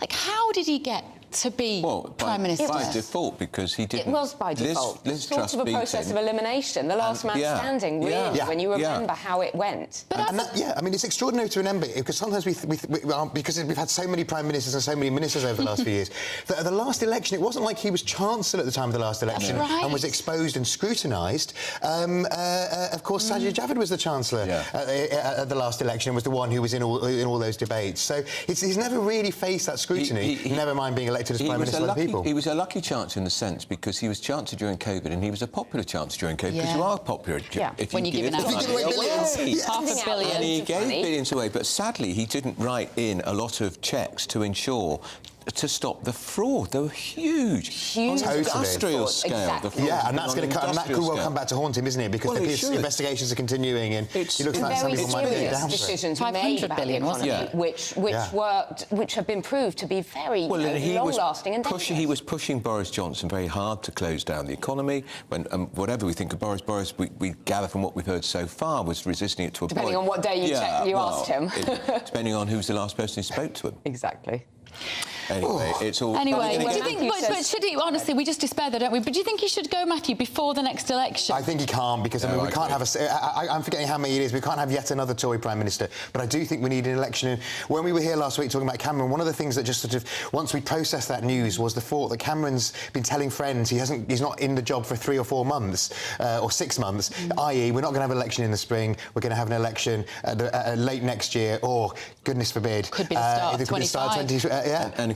Which would be out. So, I mean, we need an election in May. We need to put them out of the misery, and the people would have their choice. Call Me Dave takes his seat in the Lords this afternoon. He's going to be Lord Camden of Chipping Norton, or home of Jeremy Clarkson, Chipping Norton. And you know what's great about Chipping Norton now? It has 3 Labour councillors, a full slate of Labour councillors in Chipping Norton. So they'll be cheering you Mondays out. That's pretty seismic, I think, actually. I have to say, in David Cameron's defence, because we were here laughing at him. I mean, belly laughing at him last week as he walked into Number 10 and out again. I think he hasn't done a bad couple of days. I mean, within hours, he was on the phone to China. Well, of course he was. The next day... Got them on speed checking his investments. Of course he was, chatting to his mates. But the next day he was chatting to... he was out in Ukraine talking to Zelensky. Of course he was. I feel like he wants to do a good job. Whatever we think of the decision, and I think he's got gravitas. He's got gravitas. I agree with that. No, and I think he's going to do an all right job. I still think it's an absolute outrage that he's not going to be in the House of Commons. I'm not unimpressed thus far. Cameron is a class act. If he walks in a room, there is an aura about him. He exudes leadership. Some prime ministers have it, some don't. Authority. I'm afraid your great man, Keir Starmer, when he walks in a room, nobody even knows he's in the room. So they're going to have to work. I was going to say, I mean, I was thinking about the debates in the election where you're going to have Ed Davey, Keir, Two Knights of the Realm. Two Knights of the Realm. That might be the first time ever, actually, we've had that, Sir Ed Davey. And Little Rishi. And, of course, you know Keir Starmer, when he tries to do interviews, all his spats say, just call him Keir. Yeah. Just call him... Well... Sure. Although, interestingly... I'm joined by Sir Keir Starmer. Yeah, but of course, some focus groups say that people like it because it gives him respectability and makes him seem like he's not a lefty. I think more people think it makes him seem posh and out of touch. Exactly. It depends. It depends where you are. But those debates are going to be... Well, they're going to need livening up. They're going to need livening up. Dull. Well, they're going to be dull unless... They're going to be better than a sleeping pill. What do you want to come out of the statement? Which tax do you want to be cut? Because there's going to be something. Tricky one. Maybe national insurance. VAT.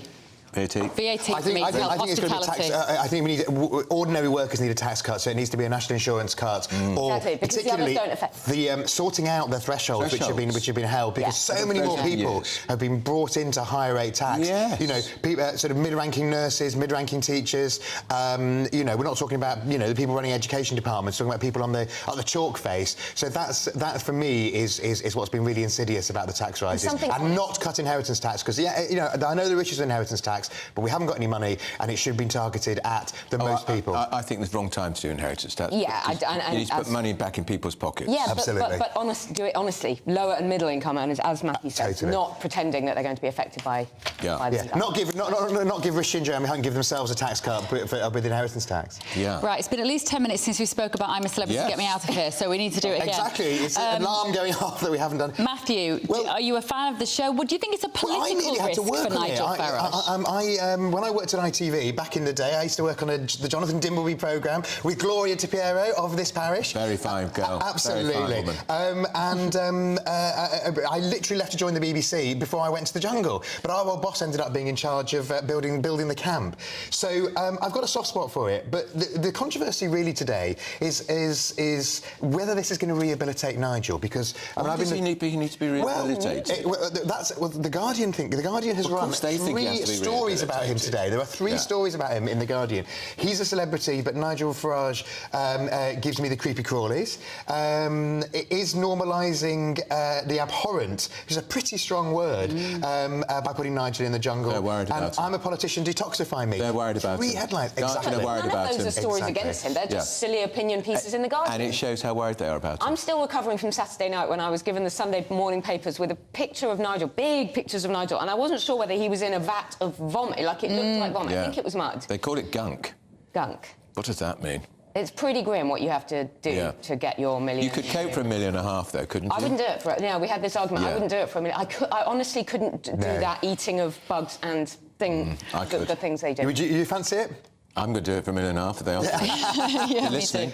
Anytime.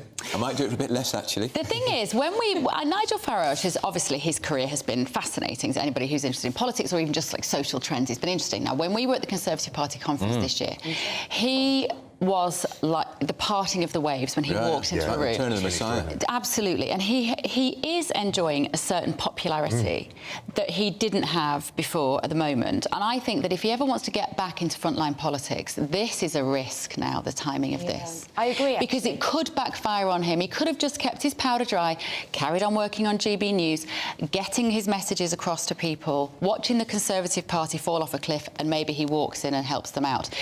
I still think he might do that. I personally hope he does do that. But I don't know whether this could backfire, because you are always at the liberty of the editors. Absolutely. I mean, that's absolutely the key thing with reality TV. It's totally not in your hands what happens to you. It's not like when he's sitting here behind this desk, when he's in charge. It's entirely how the producers portray you. Some of those young people, God, I'm making me feel old, cutting out the stories and putting them out on social media are not going to be his #1 fans, potentially. No. So he could be in quite dangerous hands. And I also think there's a risk that you just look silly doing this kind of thing. Matt Hancock has, forever tainted the whole jungle celebrity brand, if ever there was a brand. But Emma, he did stay in there till he got into the last 3. Yeah, I know. Because people wanted to see him do the trials, didn't they? Maybe that's the case. Yeah, but he's completely discredited now. I mean, forever. It's so clear that he will do pretty much anything for money. Yeah. And I think that I agree with Bev, actually. I think it's a risk for Nigel Farage. So you think he shouldn't have done it? No, I think he shouldn't have done it. And you don't think he should, Bev? I don't really think... I think you know what? Who's a populist. Who is to judge Nigel's opinion of the judgment of these decisions? Nigel has phenomenal gut instinct to what works. Whether you like him or not, you can't. Whether you like him or not, he is a politician in terms of strategy, and he's very good at strategizing. I hope his own career, and I hope he hasn't misread this. Remember, there's a lot of young people who don't know who he is at all. They don't have the UKIP baggage that some of the elder people might look at him. They don't really... Brexit was a few years ago now, like to teenagers and young 20s. They don't know. They don't even know what it is. No. So actually, in terms of positioning himself in the minds of those people, it might be a very smart First-time voters were at primary school when Brexit happened. That's right. He wants to reach people under the age of 30. What better way It's true. And also, I think people's memories are quite short. I think in 6 months, a year's time, this will all be history. And things are changing so fast. One thing you mustn't do, though, is follow Matt Hancock's karaoke, the Barbie lip-syncing video of Matt Hancock, which, if you've seen it, you will never forget, on a beach. So he's got, but I think Nigel's clever enough that he won't go to the opening of an envelope. Right, I think we've got a video with this next story. This is about a teacher educating children on trans issues via a teddy. Do we have the clip of this? Why are we not surprised? Here we go. So that's the teacher introducing Teddy. It's a book, and it's designed... Thomas the Teddy takes a deep breath. I need to be myself In my heart, I've always known that I'm a girl Teddy, not a boy Teddy. I wish my name was Tilly, not Thomas. Outrageous, Emma. It is. What age are these kids they're getting this? Primary school. With no disrespect to any members of our community, we have to remember that the whole trans issue affects a tiny minority of the population. Why do we have to start confusing young children, and even up to the age of 10, which is what these children were, in St Albans, in a school, they were doing this introducing Teddy thing. Young children are very, very impressionable. What we are doing is talking to them about, with these books, they might be born in the wrong body. This is a complex issue for us, for adults who've gone through ups and downs and really thought about it. It's very confusing for children. It's also homophobic. Why can't we start with the basics of loving everybody, understanding, compassion, acceptance? You just give them the basics, and then maybe at secondary school, if they want to talk about trans issues and being born in the wrong body, maybe then. But the age of 10, no. Yeah. It's also, though, for me, Matthew, it's quite transphobic when you sell this issue like this, because a lot of children, you know, probably not at that age, but a bit older, might be attracted to somebody of the same sex. Rather than just accepting that they are gay now, they are being told as a boy, oh, well, you must be a girl because you like boys. No, I think that's a real danger. I mean, look, you know, when I was growing up in the 80s and we had Section 28 and the sort of, you know, I can't remember exactly what it was called, but it was like two gay dads picture book in Islington caused... Eric, one of them was called Eric. Eric and Steve, was it? I think it was. Not Eric and Ernie. And it caused absolute outrage. But of course now we think that was reasonable. But and I think it is fine for there to be...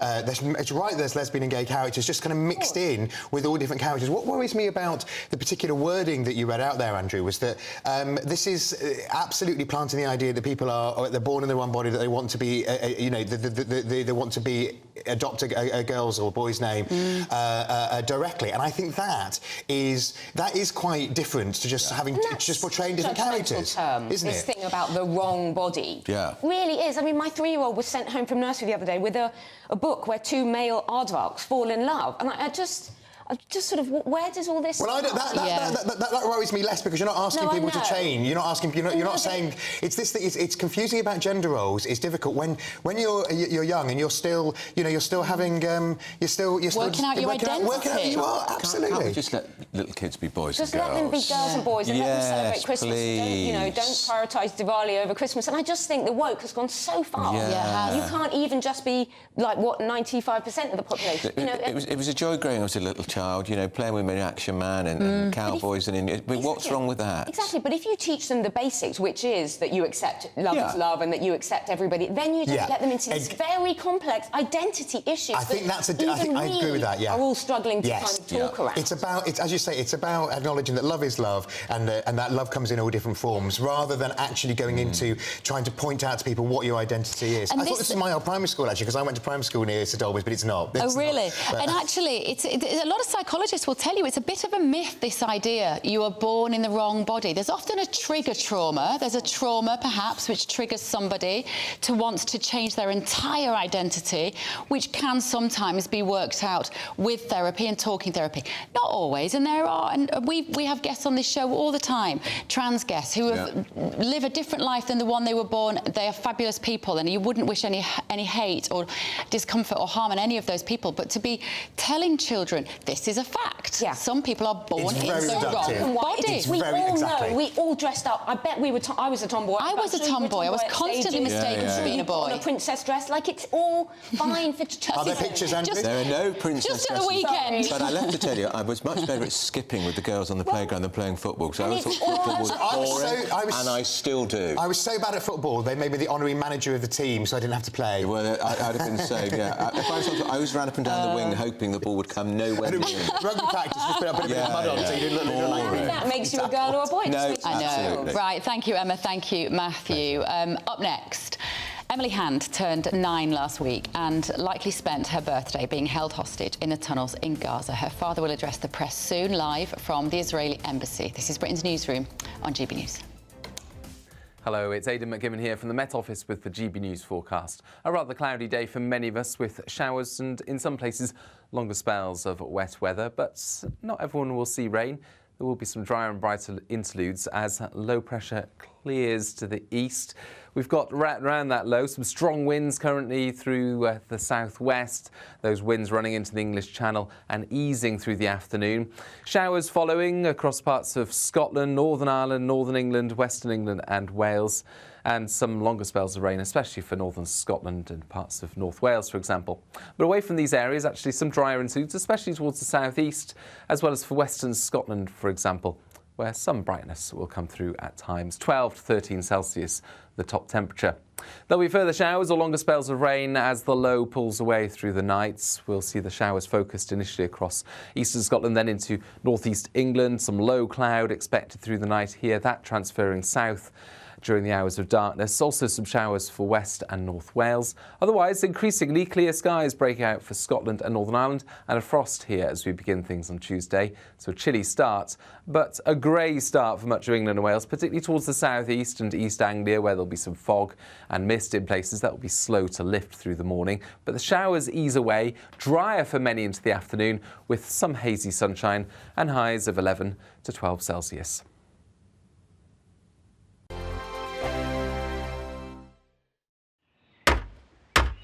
Who is it? We're here for the show. Welcome to the Dinosaur Hour with me, John Cleese. I was married to a therapist. And you survived? I thought we were getting Hugh Laurie. Second best. You interviewed Saddam Hussein. What's that like? I was terrified. I'm playing strip poker with these three. Ah! No, thank you. My CDs need to be put in alphabetical order. Are you going to be problematic again? The Dinosaur Hour. Sundays at 9 on GB News.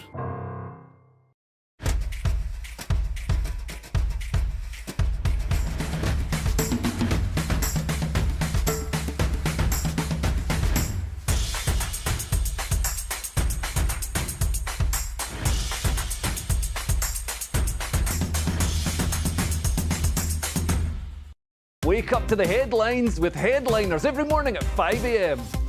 We treat you to the day's biggest stories before anyone else, 7 days a week. You can catch up on everything you need to know before you've even had your kippers. Headliners every morning at 5 a.m. only on GB News, the People's Channel, Britain's news channel.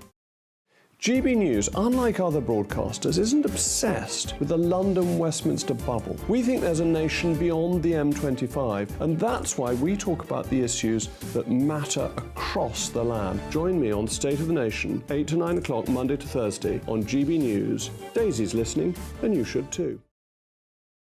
I think the most exciting bit for me is talking to people. People who I think are ignored often by the major news channels. We're going to give news they want to hear. There's a voice there that needs to be heard. I think there's a chance here for a diversity of opinion to be expressed, which you don't find elsewhere. It's really exciting. We don't hold back. We're free to say how decisions that are taken here affect us all around the country. Only on GB News, the People's Channel, Britain's news channel. There's only three people you can trust in life. Your doctor, your lawyer, and your nana. I'm not sure. So join me, Nana Aquare, at 3 p.m. every Saturday and Sunday, where we discuss the biggest topics of the weekend. Be ready for battle. Could you be quiet? What is this? It's my new teeth. It's your new teeth. I don't bite. Well, not without a good reason. Always honest, always fun. Every weekend at 3 p.m. on GB News, the People's Channel, Britain's news channel. Your weekend starts here with Friday Night Live with me, Mark Dolan, 8 till 9 on GB News. Big stories, big guests and big laughs as we get you ready for a cracking weekend. That's Friday Night Live with Mark Dolan, Fridays 8 till 9 on GB News. Bring your own drinks, the admission's free. Tired of the usual focus-tested, pre-prepared Westminster runaround? Well, so am I. So you want higher taxes? Is your department to blame for this? Are you rethinking this policy? Every Sunday at 9:30, I'll be sitting down with those in power to get the truth about the issues affecting you. Let's be honest, we've known about the cost pressures of this project for years, not months. That's the Camilla Tominey Show, a politics show with personality. On GB News, the People's Channel, Britain's news channel.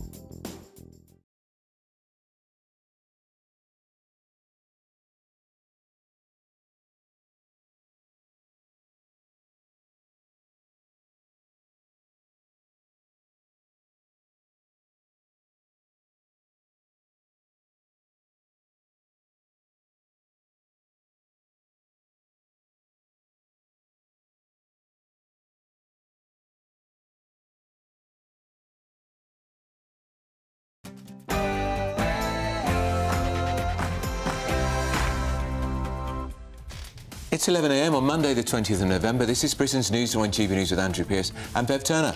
Low tax Tories, maybe. Ahead of the autumn statement on Wednesday, the Chancellor Jeremy Hunt says that he will bring down taxes in a responsible way. Could a tax cut be a vote winner? Farage in the jungle. The GB News presenter Nigel Farage, he's made his debut on I'm a Celebrity. We're going to keep you up to date on every step of his journey down under. And lonely this Christmas, Harry and Meghan would accept an offer to spend Christmas with the royal family at Sandringham, but are yet to be invited by the King.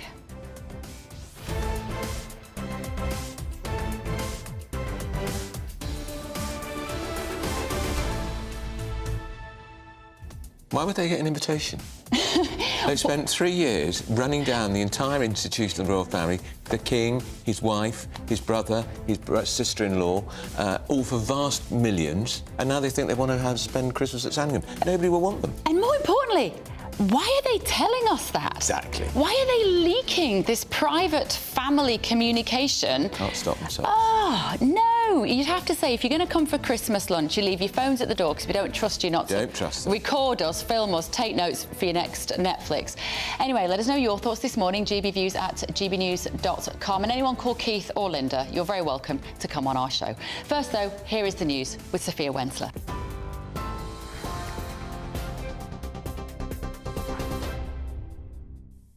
Good morning, it's 1 minute past 11. I'm Sophia Wensler in the GB Newsroom.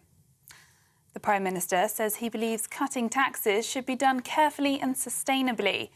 In a speech at a London college, Rishi Sunak said his government's approach is one that gets inflation down and keeps it down. His comments come ahead of Wednesday's autumn statement, which Chancellor Jeremy Hunt has signalled could be used to cut taxes for businesses. There's increasing speculation that he'll reduce levies on inheritance, income and business taxes. There are growing hopes that dozens of hostages held by Hamas in Gaza may soon be released. US, Israel and Qatari mediators say a deal is edging closer. More than 200 people were taken by Hamas on the 7th of October. So far, only 4 have been released. It comes after Israeli military claimed Hamas hid and murdered hostages at Gaza's main hospital. IDF released a video of what it says are hostages being kept in Al-Shifa hospital. Meanwhile, 31 premature babies evacuated from Al-Shifa hospital are set to be relocated to Egypt. Gaza's health ministry says a joint operation by the UN and the Palestinian Red Crescent has made the move possible. It comes as Israel continues its ground offensive. The Hamas-run health ministry says an airstrike on a hospital has killed at least 12 people in the north of the territory. The Israeli military has also released footage which it says shows a 55-metre-long terror tunnel 10 metres deep underneath the Al-Shifa hospital. It says the footage clearly proves that numerous buildings in the hospital's complex are being used by Hamas as cover for terrorist activities. Hamas has denied the allegations. A man has been arrested on suspicion of murder following the death of a woman in Dewsbury. Officers were called to a property in the Ravensthorpe area last night. West Yorkshire Police says a woman in her 20s was found seriously injured and she died a short time later. Ofsted is not fit for purpose, according to an inquiry. The Beyond Ofsted inquiry called for transformational change and said it found Ofsted as having a detrimental impact on schools, which some perceive as toxic. The inquiry, chaired by former Schools Minister Lord Jim Knight and sponsored by the National Education Union, recommends the school inspection system should be overhauled. The inquiry was launched amid calls for a revamp of the UK's school rating system, which uses one-word judgments following the death of head teacher Ruth Perry in January.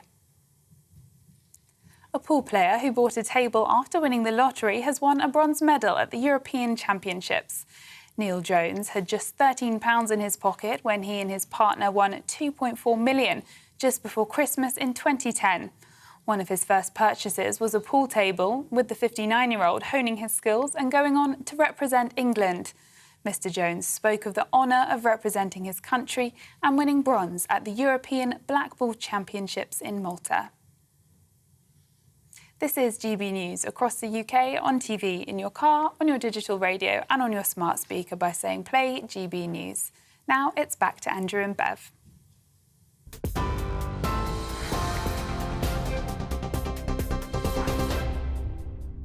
Can I just say, I love that story of the lottery winner going on to win a European medal in snooker, Blackball Championships, after winning his medal.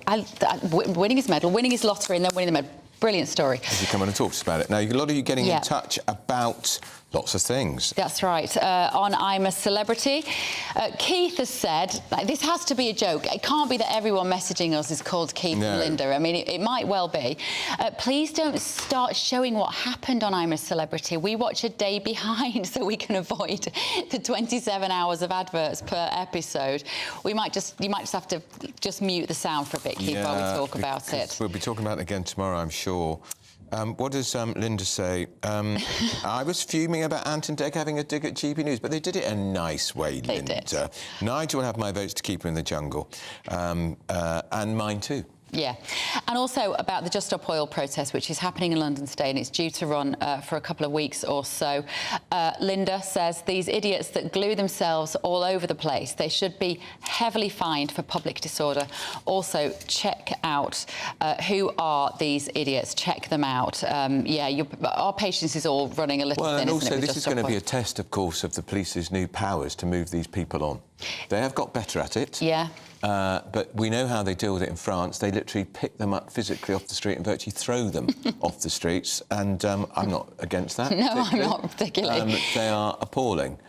Keith has said it seems obvious that these protesters have nothing better to do and they are breaking the law. Our police are pussyfooting around them. They'll be handing out tea and biscuits to them next. It makes you ashamed to be British. Do you remember when they were giving them sunblock? Yeah, when they were on the road. In case the poor darlings got sunblock or got sunstroke.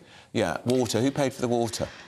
These lazy protesters should be rounded up and forced to clean our streets and roadways of litter, pay back to the community for the disruption. Why are the British police such a walkover? Then again, look at what a waster we have for our leader. Well, we are hoping that the police do their job properly. Yeah, and a few of you expressing concern that actually Nigel might get stitched up in the edits in I'm a Celebrity. Well, I'd lay money on that. Negatively. The thing is, you would think that they actually would run the risk of maybe tinkering with the votes, let's just say. But there are apparently very strict rules around that in TV. I'm sure that's right. But if you and I had made a prediction about Matt Hancock going in the jungle, we'd have thought he'd be one of the first to be voted out. So was it that, A, he performed a lot better than expected, was more appealing, or was it people voting for him to do the bush trucker trials again and again because they wanted to humiliate him, which kept him in longer? Probably the latter. Could be. I like to think. And Nigel has already been told he's going to face another bush truck trial. He's going to have to do a lot of them, isn't he? He is going to do a lot of them. And, you know, part of the reason I wonder with Nigel is that everybody has a very snap judgment of Nigel Farage, don't they? If you say to them, what do you think of Nigel Farage? Our sort of age group, anyway. Yeah. People either love him or hate him. But actually, a lot of people don't know him. And that's what's going to come out, I think, from the show. And I think there might be an interest. What is he really like? What's he really like? Is he as bad as some elements of the media would make out? Like we said, The Guardian have got 3 opinion pieces today. Yeah, I wonder how much mention there'll be for his political party, Reform UK, because when we had Richard Tyson last week, he said absolutely really behind Nigel being in the jungle because he thought it would give great exposure. But I don't know that Reform UK will get much coverage. Possibly not, unless Nigel mentions the word reform in every sentence that he uses. Then they might just edit it out. It might not help the party, but it might. I was already surprised that they gave GB News such a mention last night. I thought they were still going to talk about Nigel in relation to UKIP. That's what a lot of people will know him for. Such a long time ago, by the way. A long time ago. Ant and Dec, of course, made a joke at GB News' expense, saying that GB News viewers Nigel Farage's viewers were very disappointed he'd been in the jungle for so long. That's Keith and Linda, they said. So Keith and Linda, we would like Keith and Linda, who watch GB News and listen on to GB News, to come on any time this week to talk about whether you're watching the jungle. It was very funny. It was very funny. Yeah, and now, you can't not Ant and Dec. They are brilliant. We're going to go to... We were talking about the press conference at the Israeli embassy. Emily Hand, she turned 9 years old this weekend. That's right. You might remember this little girl. Instead of candles and cake, she's expected to have spent her birthday in a tunnel in Gaza being held hostage by Hamas. Her father, Thomas Hand, is speaking at a press conference at the Israeli embassy in London. We can cross over there now. But in this day, we lost 4 members of our family in one day. In the morning, Ophir was probably one of the first to get the notice that terrorists are going into the kibbutz from the air. It never happened before. He left the house, he ran to the safe room of the kibbutz to take the weapon, and he managed to take the weapon, and on his way to meet the terrorists, they met him next to his house below an olive tree, and there were a few tens of terrorists on 2 trucks, and they shot him and killed him immediately. And then they continue few houses up in the hill, and they killed his mother-in-law, Bila, who just went out. It's from the same kibbutz. She just went out to pick her phone from her little scooter, and she was killed, 81 years old.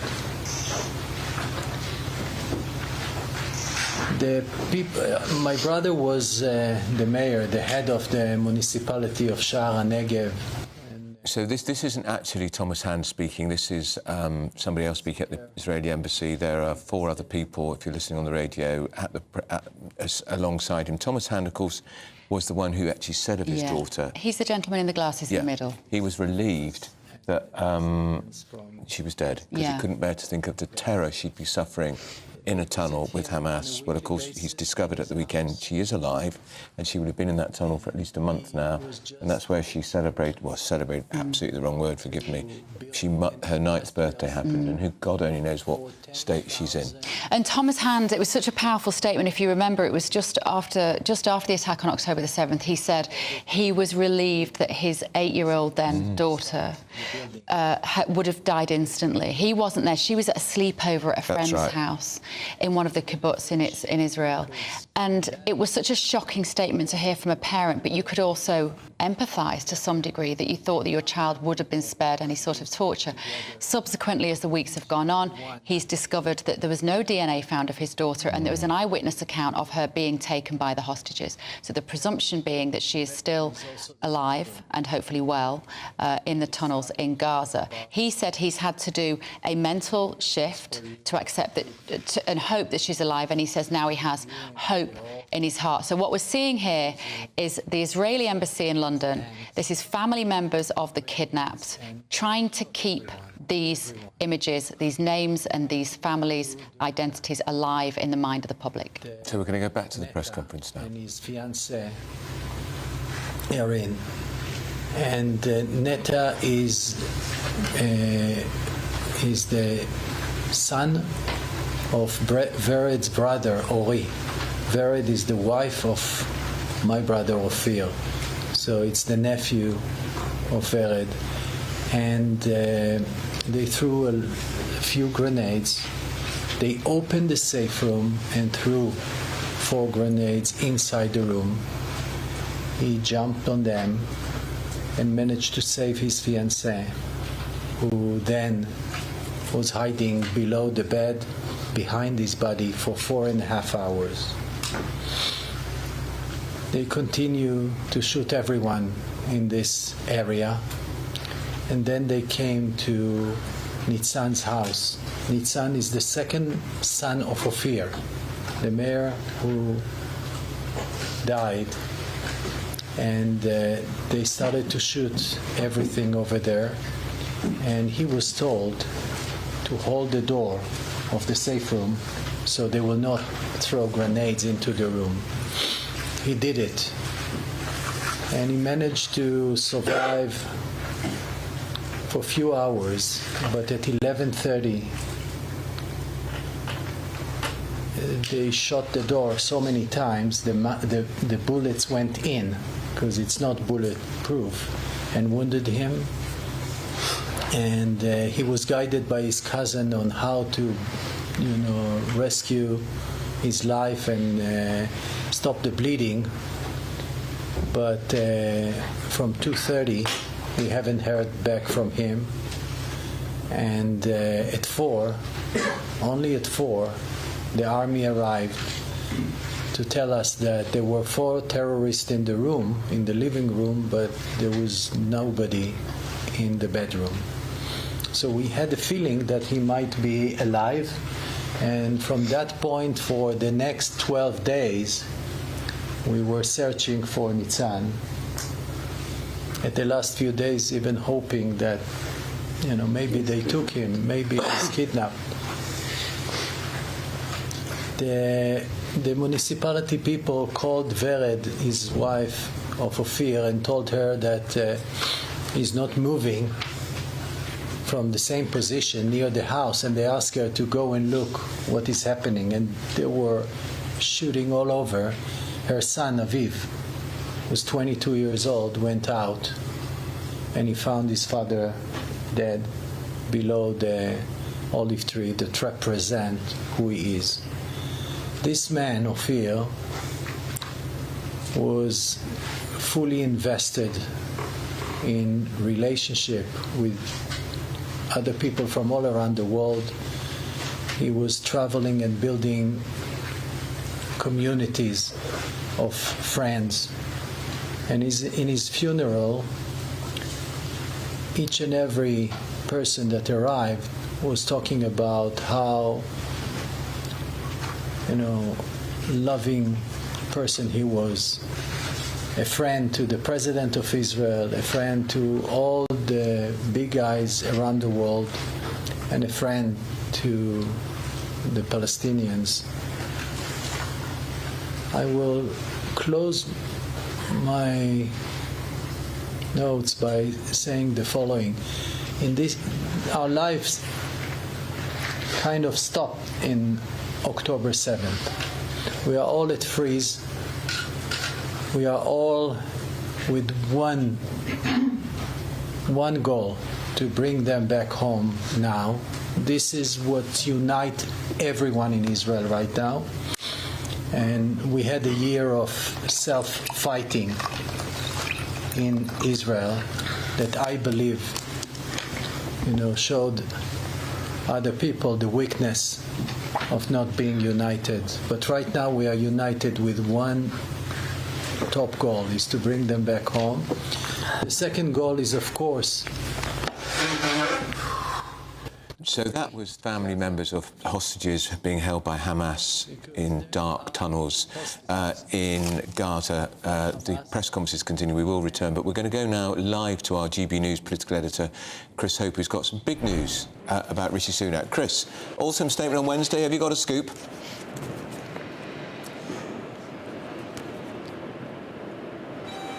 Not a scoop, Andrew. A big speech made today by Prime Minister Rishi Sunak in North London, just finishing now, and he's making very clear that taxes are going to come down. Now, it was really kind of giving a real hint about what's coming up in the autumn statement to be unveiled by Jeremy Hunt on Wednesday. He said just now, I want to cut tax. I believe in cutting tax. The government will start cutting tax carefully and sustainably. By that they mean they don't want to cut tax and fuel a big very careful how it's done and not to fuel inflation. That's a big bears down on the cost of living for all of us. He also set out, Andrew and Bev, 5 long-term decisions for his government to reduce debt, cut tax, build sustainable energy, back British business and delivering a world-class education. We've seen parts of that, haven't we, already, in the party conference reforming of A-levels, but this idea of cutting tax, this is what Tory MPs have been telling me they wanted to hear for ages from this government. Of course, the tax burden is the highest it's been for decades, and to finally have a Tory Prime Minister saying they want to cut taxes is bizarrely a big moment in politics, because I think a lot of Tories have been wanting this to come for a while. He was also very challenging about Labour. He said that Labour only offered simple fairy tale answers on the government spending, and also there was they have no experience of running a business. He compared his experience of running a business, being a businessman in the city, and also Jeremy Hunt's being an entrepreneur and setting up his hot courses business, to the lack of experience on Labour's side. These is almost a general election style campaigning speech from the PM this morning, and one which will resonate in Westminster as we go into the autumn statement. Do you mind just going through those 5 points again? I think I caught reduce debt, cut tax, a world-class education, and what were the other two? Yeah, there were 5. Sorry about the van next to me here. I'm here in Westminster at a big food summit for the government's hosting. The 5, I'll read them again for you, Bev. Forgive me for that. Reducing debt, that's the first one. Cutting tax, second one. Building sustainable energy, third one. Backing British business, fourth. And the 5th is delivering a world-class education. By saying all this now, he's almost indicating what we're going to see from Jeremy Hunt on Wednesday. Maybe a lot more on personal taxation than we thought. The briefing last week was on cuts on inheritance tax that only benefits the biggest and most of the richest estates, and also people who might be older than the general age in the population. So if we can start bringing down maybe national insurance, maybe hinting about income tax cuts. Don't forget when he was Chancellor, Rishi Sunak said he want to cut income tax by 1p in April 2024. Well, now as Prime Minister and the economy is improving, that might happen. So we are starting to see a government now that is trying to take on the cost of living crisis, trying to improve the lives of people who it wants to vote for them at the next election. It's quite a big moment, I think, for the Prime Minister. OK, thank you, Chris. Really interesting. So, January this year, this was Rishi Sunak's 5 pledges. Reduce debt, halve inflation, grow the economy, reduce debt, cut the waiting list and stop the boats. Yeah. Fast forward to November, it's got 5 more for you. Everything comes in 5s, remember that in politics now. Reduce the debt, same. Cut tax, that's a new one. World-class education, that's a new one too. Building sustainable energy, that's a new one. And backing British business. Interesting. No sign of the boats. He's dropped the boats. He's given up on the boats. Is that what that means? Well, who knows? But I mean, it's fascinating, isn't it? Isn't it? Cutting taxes, that's long overdue. But how much and how quickly and how significant? And we are going to be talking, of course, about petrol duty too, because I don't think there's going to be any progress on that this week. No, we're going to be talking to Howard Cox from Fair Fuel, who's also the Reform candidate for the London mayoral election. Don't forget, that's all to come this morning. And also, a royal insider has revealed that Harry and Meghan are yet to be invited to the Kings for Christmas. Maybe Charles is scared he'll be gifted a copy of Harry's book or something. Or they will film it and secretly tape it and put it all on Netflix. Anyway, we're going to be chatting about that as well. You're with Britain's Newsroom on GB News.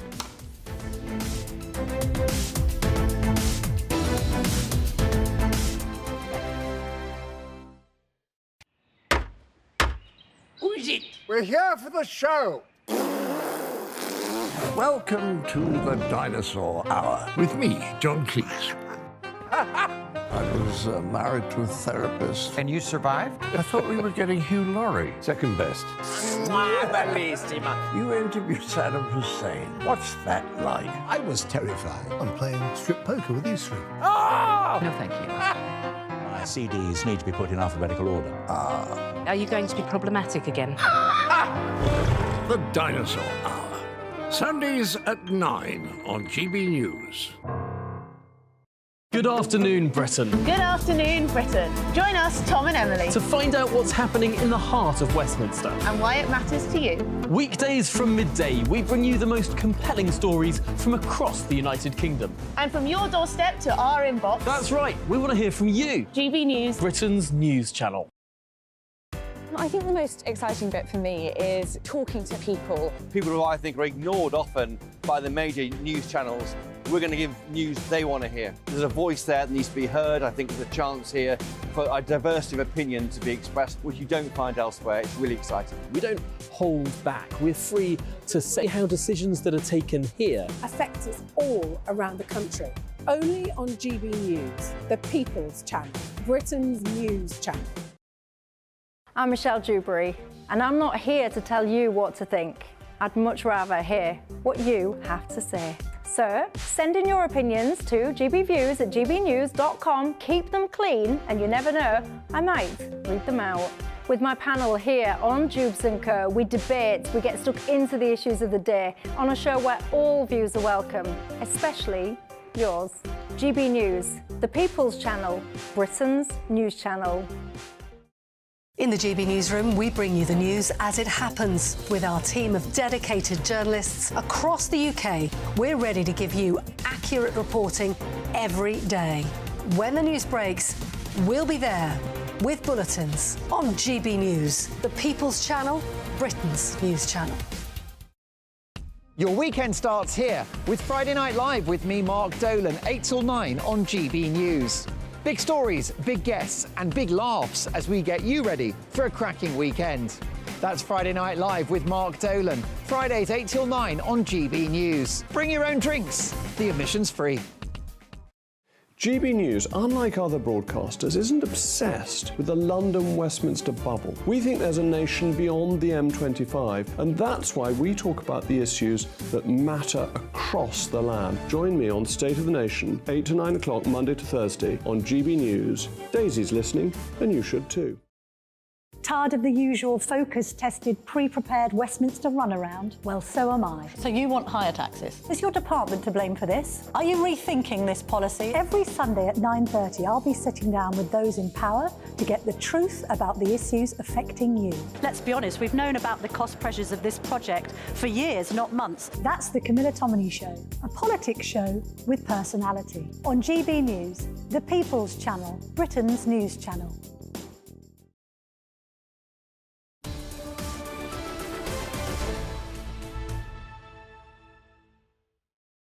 11:26, you're with Britain's Newsroom on GB News, Andrew Pearce and Bev Turner. So according to royal insiders, Harry and Meghan would accept an offer to spend Christmas with the royal family at Sandringham, but they are yet to receive such an invite from the King. Why would they even expect one? The Duke of Sussex may have spoken to King Charles on his 75th birthday last week. We know that because they leaked it in advance. But should they be welcomed with open arms, or has too much damage been said over the past year and course? We're joined now by royal broadcaster and historian Rafe Haydel-Mancu. Morning, Rafe. First of all, how do we keep hearing about these situations where Meghan and Harry are cast as the victims again in this royal story? Well, of course, everything is now being briefed by friends and sources close. We know that the King was actually quite disappointed that the private phone call he had with Harry on the King's 75th birthday was yet again leaked to the press, and he's trying very much to have the focus on his public life. And whilst he's, of course, as a loving father, he's very happy to have a conversation with his estranged son, you know, he wasn't the one who was leaking this to the press. But, you know, I think this whole story is quite remarkable, you know. I mean, Christmas Day is infamously a day, you know, when we all have too many snowballs and cherry brandies and get into family fights. But you can just imagine, in terms of Christmas fights, Harry and Meghan's presence at Sandringham would quite literally be a battle royale. And you can only imagine what, you know, the Prince and Princess of Wales will be thinking about the idea, about the prospect of having Christmas with Harry and Meghan, having their private conversations, as you just said, pop up in a future Netflix special or in a sequel to Harry's tacky memoir. But, you know, how far I would say we've come from all of this. You remember Harry's, you know, arrogant demand that the royal family apologise and acknowledge their guilt for the treatment. Now we are seeing the quite opposite of it all. Pride comes before a fall. The King's actually stood his ground throughout all of this quite wisely. And in the end now it's, of course, it's Prince Harry who has made the humiliating climb down. Rafe, I can't imagine any member of the royal family would want them there because of the damage, the hurt that they have caused. Queen Camilla has been personally criticised. The King, there was no public tribute to the King on his 75th birthday, but there was a private call which they leaked. Whereas in his 70th birthday, there was a very moving tribute from William and Harry to their father. And Oprah Winfrey, the book, Spare, yeah. I mean, it just goes on and on. Well, look, let's just put this into everyday human context. You know, imagine, you know, waging war on your family for years, trashing your family and revealing private conversations behind their back to everybody, causing your ailing grandmother untold anguish in her final months, undermining and attacking your father, humiliating and demeaning his wife at the very most delicate and sensitive moment in their whole lives, and generally, doing everything possible to hog the limelight and cast a shadow over the most important family event for 70 years. And then after all of that, and having snubbed your father just 2 months ago when you were in the country, now you just want to walk back in to their lives for Christmas, perhaps because it suits your agenda for self-promotion. I mean, the hubris and the awareness is staggering.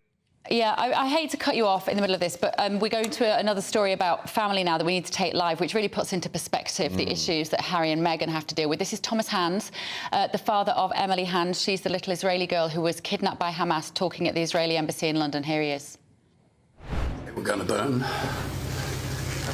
So when she didn't hear any Arab voices any longer in her house, she thought, OK, I'm going to die here. I'm going to burn to death. So I think she made a very good plan. She tried to get to her mum's house, which was only 200 metres away. But yeah, they shot her along the way. I've actually been back to Kibbutz Be'eri and saw her blood-stained path where she fell, where she died. So my son and daughter, Aidan and Natalie, have lost their mother.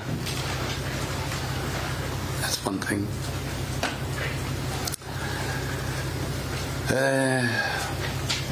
I was holed up in my safe room from 6:30 in the morning till 1 o'clock the next morning. It was a very, very long day. Worst day of my life. Terrifying. You just went from shaking with fear to stiff with fear, just in and out all day long,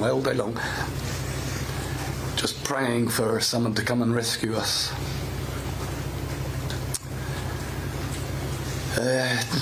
At some point in the day, they kidnapped my little daughter Emily, who was doing a sleepover at her friend's house, Hila.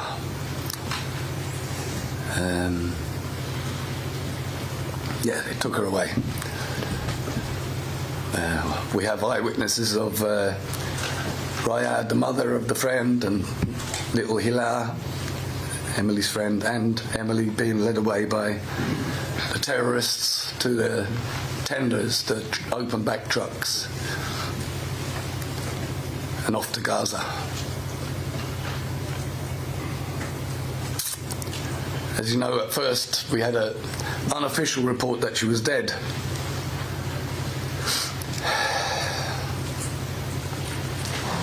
That was hard, but like I've said in the past, it was quite a relief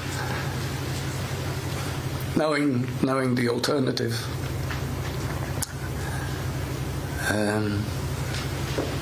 Then on the 30th of October, we had an official information from the army that there was no... We think we've lost Thomas Hands. We're talking very moving and very powerfully about his daughter being kidnapped. And, of course, he did think for some time that she'd been murdered by the brutes that are the Hamas terrorists. And he almost had a sense of relief out of it. Yeah, and because he couldn't bear to think about her suffering. You might have been sort of conscious of his accent then. So Thomas Hand moved from Ireland to England when he was a child. You could hear the Irish lilt in his accent. And then he's lived in Israel for about 30 years. Emily, the little girl who is still held hostage, her mother died, actually. Her mother, Liat, who he mentioned, died when she was 2.5. But Thomas's first wife, I believe that's the lady he was just referencing then, who lost her life on October the 7th, the mother to his other 2 children. So I just hope that people who are marching against MPs who are refusing to support a ceasefire, marching to their homes, listen to that man talking, the agony in his voice. His daughter kidnapped, his first wife murdered brutally, savagely, and there are somewhat 250 hostages still in captivity. Should there be a ceasefire? What would be the point? OK, right, we're going to go now to your morning news with Sophia.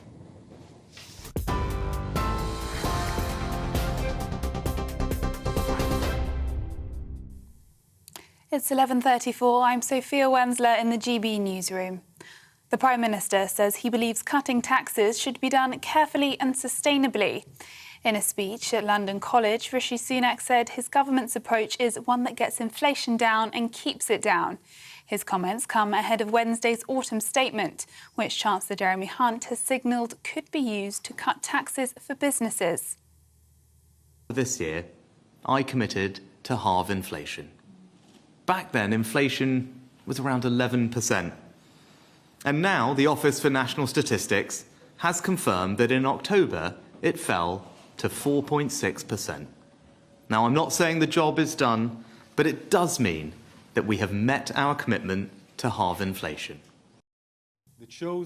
There are growing hopes that dozens of hostages held by Hamas in Gaza may soon be released.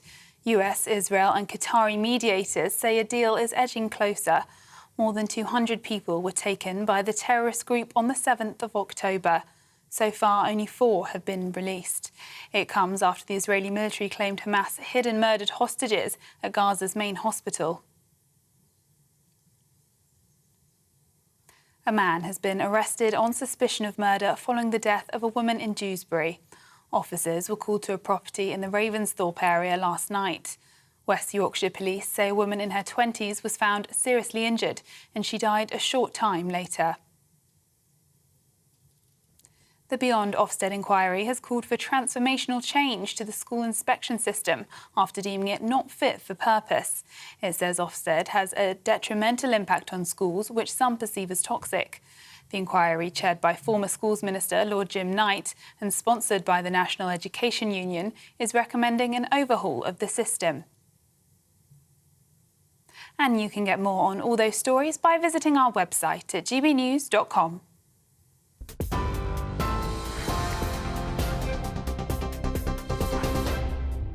For exclusive, limited edition and rare gold coins that are always newsworthy, Rosalind Gold proudly sponsors the GB News Financial Report. And here's a quick snapshot of today's markets. The pound will buy you $1.2466 and €1.1412. The price of gold is £1,584.21 per ounce.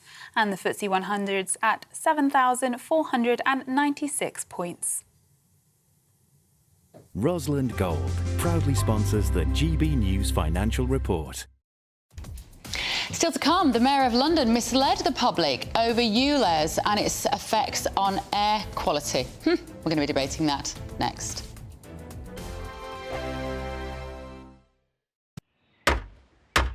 Who is it? We're here for the show. Welcome to the Dinosaur Hour with me, John Cleese. I was married to a therapist. And you survived? I thought we were getting Hugh Laurie. Second best. You interviewed Saddam Hussein. What's that like? I was terrified. I'm playing strip poker with these three. Ah! No, thank you. My CDs need to be put in alphabetical order. Are you going to be problematic again? The Dinosaur Hour. Sundays at 9 on GB News.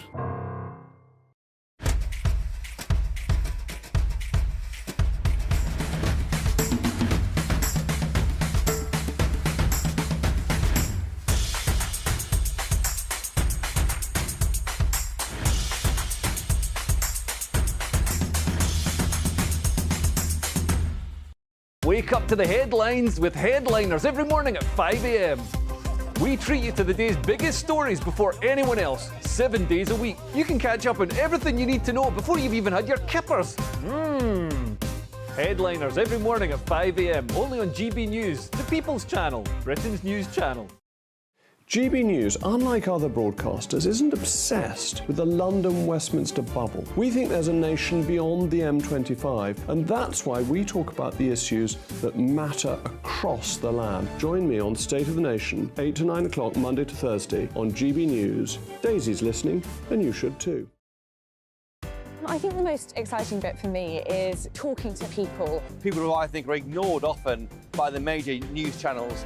We're going to give news they want to hear. There's a voice there that needs to be heard. I think there's a chance here for a diversity of opinion to be expressed, which you don't find elsewhere. It's really exciting. We don't hold back. We're free to say how decisions that are taken here affect us all around the country.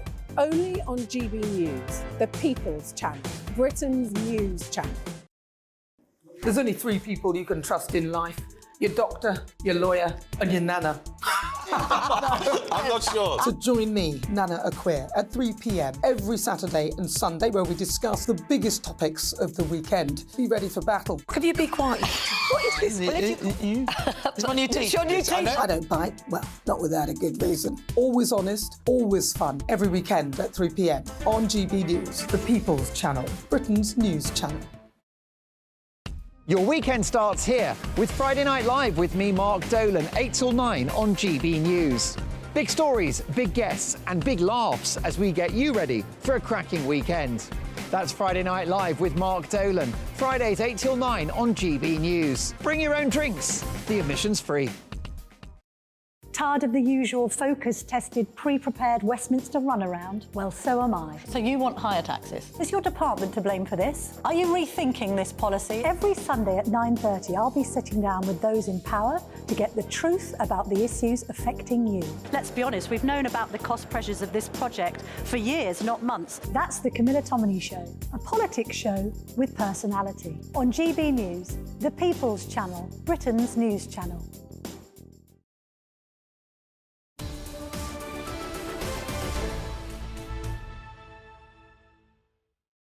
It's 11:41. You're with Britain's Newsroom on GB News with Andrew Pearce and Bev Turner. So GB News' own Nigel Farage started his jungle journey last night as I'm a Celebrity, Get Me Out of Here returned to our screens. Didn't take Ant and Det long, did it, to take a playful swing at Nigel's day job? Take a look. The man who's got everyone talking, Nigel Farage. Nigel Farage. Now, Nigel's not just known for his controversial political career, No. He's also got his own show on GB News. Now, of course, you won't be presenting that show over the next 3 weeks, so we'd like to take this opportunity to apologise to all of GB News' viewers. Sorry, Keith. Sorry, Linda. They did it so well, brilliant. didn't they? So well. And by the way, we have been swamped, inundated with texts and messages this morning from People call Keith and people call Linda. So we've obviously got a lot of Keith and Linda's listening. I'm trying to work out whether who's playing the joke, whether it's the viewers and listeners or whether it's the producers. No, it's the viewers. They've got a great sense of humour. It is, and I think we genuinely do have a lot of viewers called Keith and Linda. They're fine names. Fine names, Yeah. fine names. Well, actually, I think what might happen now is, in all seriousness, that might become, remember Worcester Woman and Monday Man and Workington. I mean, maybe Keith and Linda are going to be the new target voters for the election. Yeah. And it all started with Ant and Dec and GB News. Yes, very true. Because you know what we are? We are the People's Channel. Yeah. So if you are Keith and you are Linda, or you those type of people, you watch this show, we welcome you and we represent you. Right. That is former Labour advisor Matthew Lauser there. Yeah. He's chatting away happily. And Emma Wolfe, who you know very well. What are we going to get straight into? Let's start into... I would never, ever shy away from an opportunity to give Sadiq Khan a good leathering. So go on, Emma Wolfe. What's he done now? Poker face. Surprise. Turns out those ULEZ claims about halving nitrogen dioxide, about improving air quality, all of that stuff were not so true after all. Funny that. TfL have been running these adverts across the transport network in London. £9 million. £9 million, Public and they've money. had hundreds of complaints. And do you know what? All those claims about ULEZ were based on models. They were modelled, they were scientific models. They weren't Not facts. reality. Yeah. And this is a leaked document from the Advertising Standards Authority, the watchdog, and they have said that those claims were not so true. Matthew. Labour politician misleading the public. Well, very rare, Andrew. Your cynicism shocks me. Yes. Look, I think what I've always said on ULEZ and on the 20-mile-an-hour limit in Wales, which is always raises ugly head, is you can only go ahead with them if you can actually prove and demonstrate that it's the fact. And this is very worrying. Do you remember that the study from Imperial College in London, which was sort of quoted in A? Did you see over the weekend that the Vice Chancellor, I think they call him the Principal of Imperial College, she's got I think it's £170-something thousand pay rise, despite the controversy over what her academics are saying. So look, the real problem I have with this is if you misuse evidence, it's the boy who cried wolf, or it's the politician who cried wolf, isn't it? You know, it takes down people's trust in what experts are saying. You know, remember when Michael Gove said, don't listen to experts? Sometimes we do need experts. We need experts to be telling us the truth. I'm sorry, this is even more damaging than that. He's introduced this scheme, and it was based on what? Scientific models. It wasn't based on reality. And he didn't tell us that. That's the problem. It's all this modelling that's the thing we'll say as well. Existing ULEZ, so the scheme that he introduced already in central London, had almost halved levels of nitrogen dioxide, and most air pollution-related deaths actually occur in outer London. That's not true. Not fact. And here's the point, Matthew. People are already wrecking and vandalising ULEZ cameras.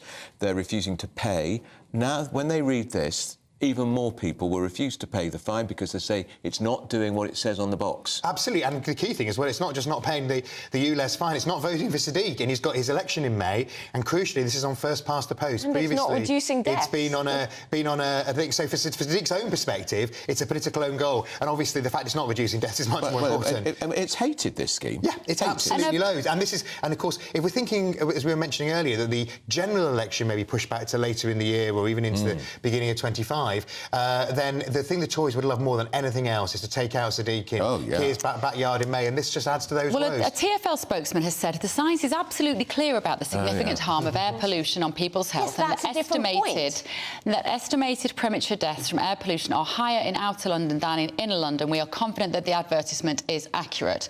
My question, Emma, why does it take an advertising standards authority to call out how wrong this is? It shouldn't be up to we have to repeat, this is a leak. This is a leak of the draft document. So let's see what they actually come out with.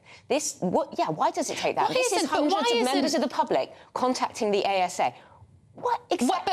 But where are the Conservative Party from the London mayoral office? Well, where is the opposition calling out this and looking at the science and looking at the facts? Because do you know who has been?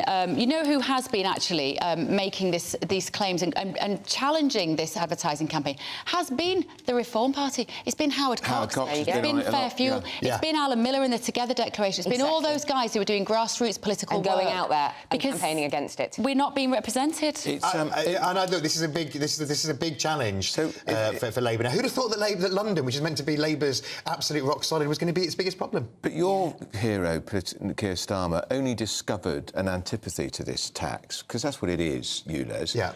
After you failed to win the Uxbridge by-election, then he suddenly realised, because the Tories cleverly turned it into a referendum on ULEZ, he suddenly discovered huge reservations about it and was told to clear off by Sadiq Khan. Well, it's even a friend of mine who actually is another former Labour advisor, lives in Keir Starmer's constituency, but not just that, he also lives in the council ward represented by Danny Beales, who was the Labour candidate in Uxbridge, and he said, it's interesting that neither of them were complaining about ULEZ when it affected their constituents, that people have actually elected them in inner London. So, I mean, they came late to the party, and the 20-mile-an-hour thing in Wales is damaging it. I think one of the big Tory attack lines at the moment is look over the border in Wales at what's going on with the 20-mile-an-hour and the NHS. The NHS is in a complete mess. It is in a mess in Wales. Crossing the border into England. I mean, you know, the joke goes that people in Wales have bracelets, you know, those sort of bracelets people say, don't give me, you know, penicillin or whatever. They have, take me to Bristol if I have a heart attack, because they don't want to be treated in Wales. So that's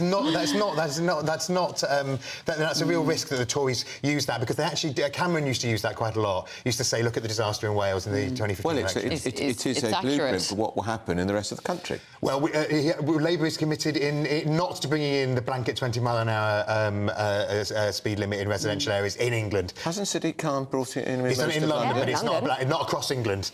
So we've got it Labour London, Labour Wales. But you won't have it in Labour rest of England, I promise you. It's the fact that he just brings these things in, very little consultation because I discovered with local people. I know we're not allowed to say this, but lots of us live in London. If you live in London, you feel completely, you have no disenfranchised completely. seems to have no accountability at all. Yeah. Should we just do a little gear change here, Emma? You're a vegetarian, Emma, which, you know, we don't normally let them in, but we I know make you an don't. I exception know you for don't. I'll leave my bike and my veggies outside. But actually, more new statistics showing that Brits are now turning away from vegan food. It was a huge, you know, kind of big trendy food fashion just recently, wasn't it?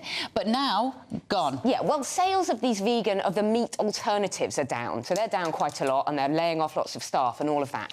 The thing is, and meat sales are up. Lots of meat. People were eating around 134 pounds of meat. Good. I don't know if that's a lot or not, but Good anyway, for, well, last not year, each. around 134 each. pounds a year each. An individual. Okay. It's good that you're saying pounds, not kilos. So, that's more a bit on GBNews brand. 120 pounds 10 years ago. But I think what's happening here is that actually people, veggies like me, are just eating, you know, pasta and vegetables and rice and whatever. They're not actually buying these gimmicky. I don't want, OK, as a vegetarian of 21 years... You don't want a vegan sausage roll? A sausage that's made of other stuff. I would just eat food that isn't meat. I don't want to be flogged corn and all these alternatives. So those sales are down. I think that was a bit of a kind of fad, a bit of a gimmick thing. And sales of meat are up. I think when people are depressed, they probably want meat. Yeah. Look, absolutely. I'm not a vegetarian. But you're a carnivore? I'm a carnivore, but I know if I'm in, you know, a well-known burger chain, I'll have the veggie burger occasionally. But I'm not. I don't want the vegan, the muck plant, as it were, because that's made of. You don't know what it's this pretend meat. Either have vegetables or have meat. You're a McDonald's man, really. Oh, I'm a man of the people. I'm a man of the people. Well, I'm a man of the people, and I never go to McDonald's. Oh, you're posher than me. Because the food is horrible. Oh, well, they're going to complain now. It really is. It's horrible and plastic. But you don't want things that look like a sausage but that are made of other things. It just isn't. It's kind of infantilising and patronising and weird. Yeah, we've got this they're convincing. You know how to cook food that isn't meat. And we've got this food security summit going on at the moment in London. Christopher Hope is there, and no doubt he'll be bringing us some of the headlines from there throughout the day.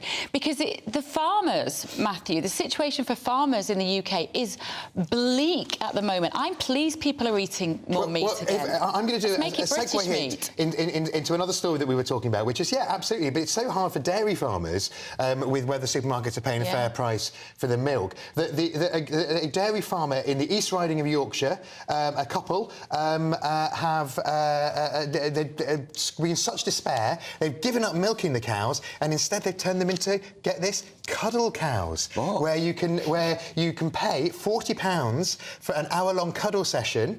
It's not April the 1st, where you go along and you cuddle. They're very cute-looking cows. It's in page 3 of the Times. So what? So you can stroke them and you can lie down with them. Absolutely. Right. Either lie down with these And so cows. when they do a great big, when they pass wind, when they do a big poo, where do you? What happens to you then in that hour? I suppose you. I think you have to endure it. I mean, so why would anybody want to do that? Apparently, people are coming from hundreds of miles away.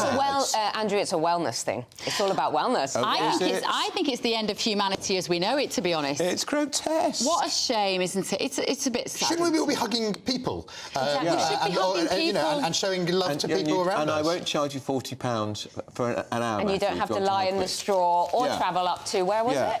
No, I know, exactly. It's East Riding. We all hate each other and tear each other apart so much, and then we go and cuddle cows. East Riding in Yorkshire. What do the cows think about it? It says that they... that concern, whoever wrote the story, that concern was expressed that they checked that the cows were happy with it. So how did the cows respond? I don't know quite. Did they nod? Did they nod? Did they grunt? There they are. They do it for every... There they are. There's the cows. If you're listening on the radio, they do it for... that looks like a scene out of the Wurzels, if you remember the Wurzels, or the Gummidges or something. I mean, it is... Maybe out of the Archers.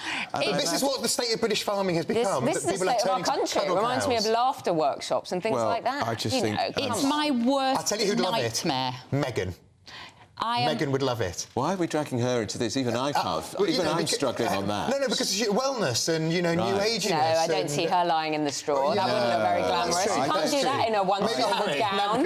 Maybe Harry exactly. Groping She only turns up if it's Glamour of the Year. Have you noticed Glamour Women or Power Women of the Year? Yeah. It's always... Well, sorry, we really have... It's my fault for taking us down that by the way. Of course, she thinks she is a power woman. And she is. Power woman. Well, thank you for bringing us into that. Would you do it, Matthew? I think not, and especially not a £40 an hour. No. I'd rather hug a human being. It's literally my idea of hell. offering? My idea of hell. What is not my idea of hell is an afternoon with Tom Harwood and Emily Carver. They are up Fabulous next. New show. It's called Good Afternoon Britain. It's going to be fabulous. That's right. Good afternoon, Britain. Hello, Emily. Hello, Tom. Hi, Bev. You've set such a high bar for us. Not your idea of hell. I hope we can do a little bit better than that. But it's so exciting to be bringing a brand new show from midday, Monday to Friday, here on GB News. We're really excited to bring this new format as well. So stay with us. Tom Harwood, me, Emily Carver, with you until 3. Brilliant. Hello, it's Aidan McGibbon here from the Met Office with the GB News forecast. A rather cloudy day for many of us, with showers and, in some places, longer spells of wet weather, but not everyone will see rain. There will be some drier and brighter interludes as low pressure clears to the east. We've got right around that low, some strong winds currently through the southwest. Those winds running into the English Channel and easing through the afternoon. Showers following across parts of Scotland, Northern Ireland, Northern England, Western England and Wales. And some longer spells of rain, especially for northern Scotland and parts of North Wales, for example. But away from these areas, actually some drier interludes, especially towards the southeast, as well as for western Scotland, for example, where some brightness will come through at times. 12 to 13 Celsius, the top temperature. There'll be further showers or longer spells of rain as the low pulls away through the nights. We'll see the showers focused initially across eastern Scotland, then into northeast England. Some low cloud expected through the night here, that transferring south during the hours of darkness. Also some showers for West and North Wales. Otherwise, increasingly clear skies break out for Scotland and Northern Ireland, and a frost here as we begin things on Tuesday. So a chilly start, but a grey start for much of England and Wales, particularly towards the southeast and East Anglia, where there'll be some fog and mist in places. That will be slow to lift through the morning, but the showers ease away, drier for many into the afternoon, with some hazy sunshine and highs of 11 to 12 Celsius. Who is it? We're here for the show. Welcome to the Dinosaur Hour with me, John Cleese. I was married to a therapist. And you survived? I thought we were getting Hugh Laurie. Second best. You interviewed Saddam Hussein. What's that like? I was terrified. I'm playing strip poker with these three. Ah! No, thank you. My CDs need to be put in alphabetical order. Are you going to be problematic again? The Dinosaur Hour. Sundays at 9 on GB News.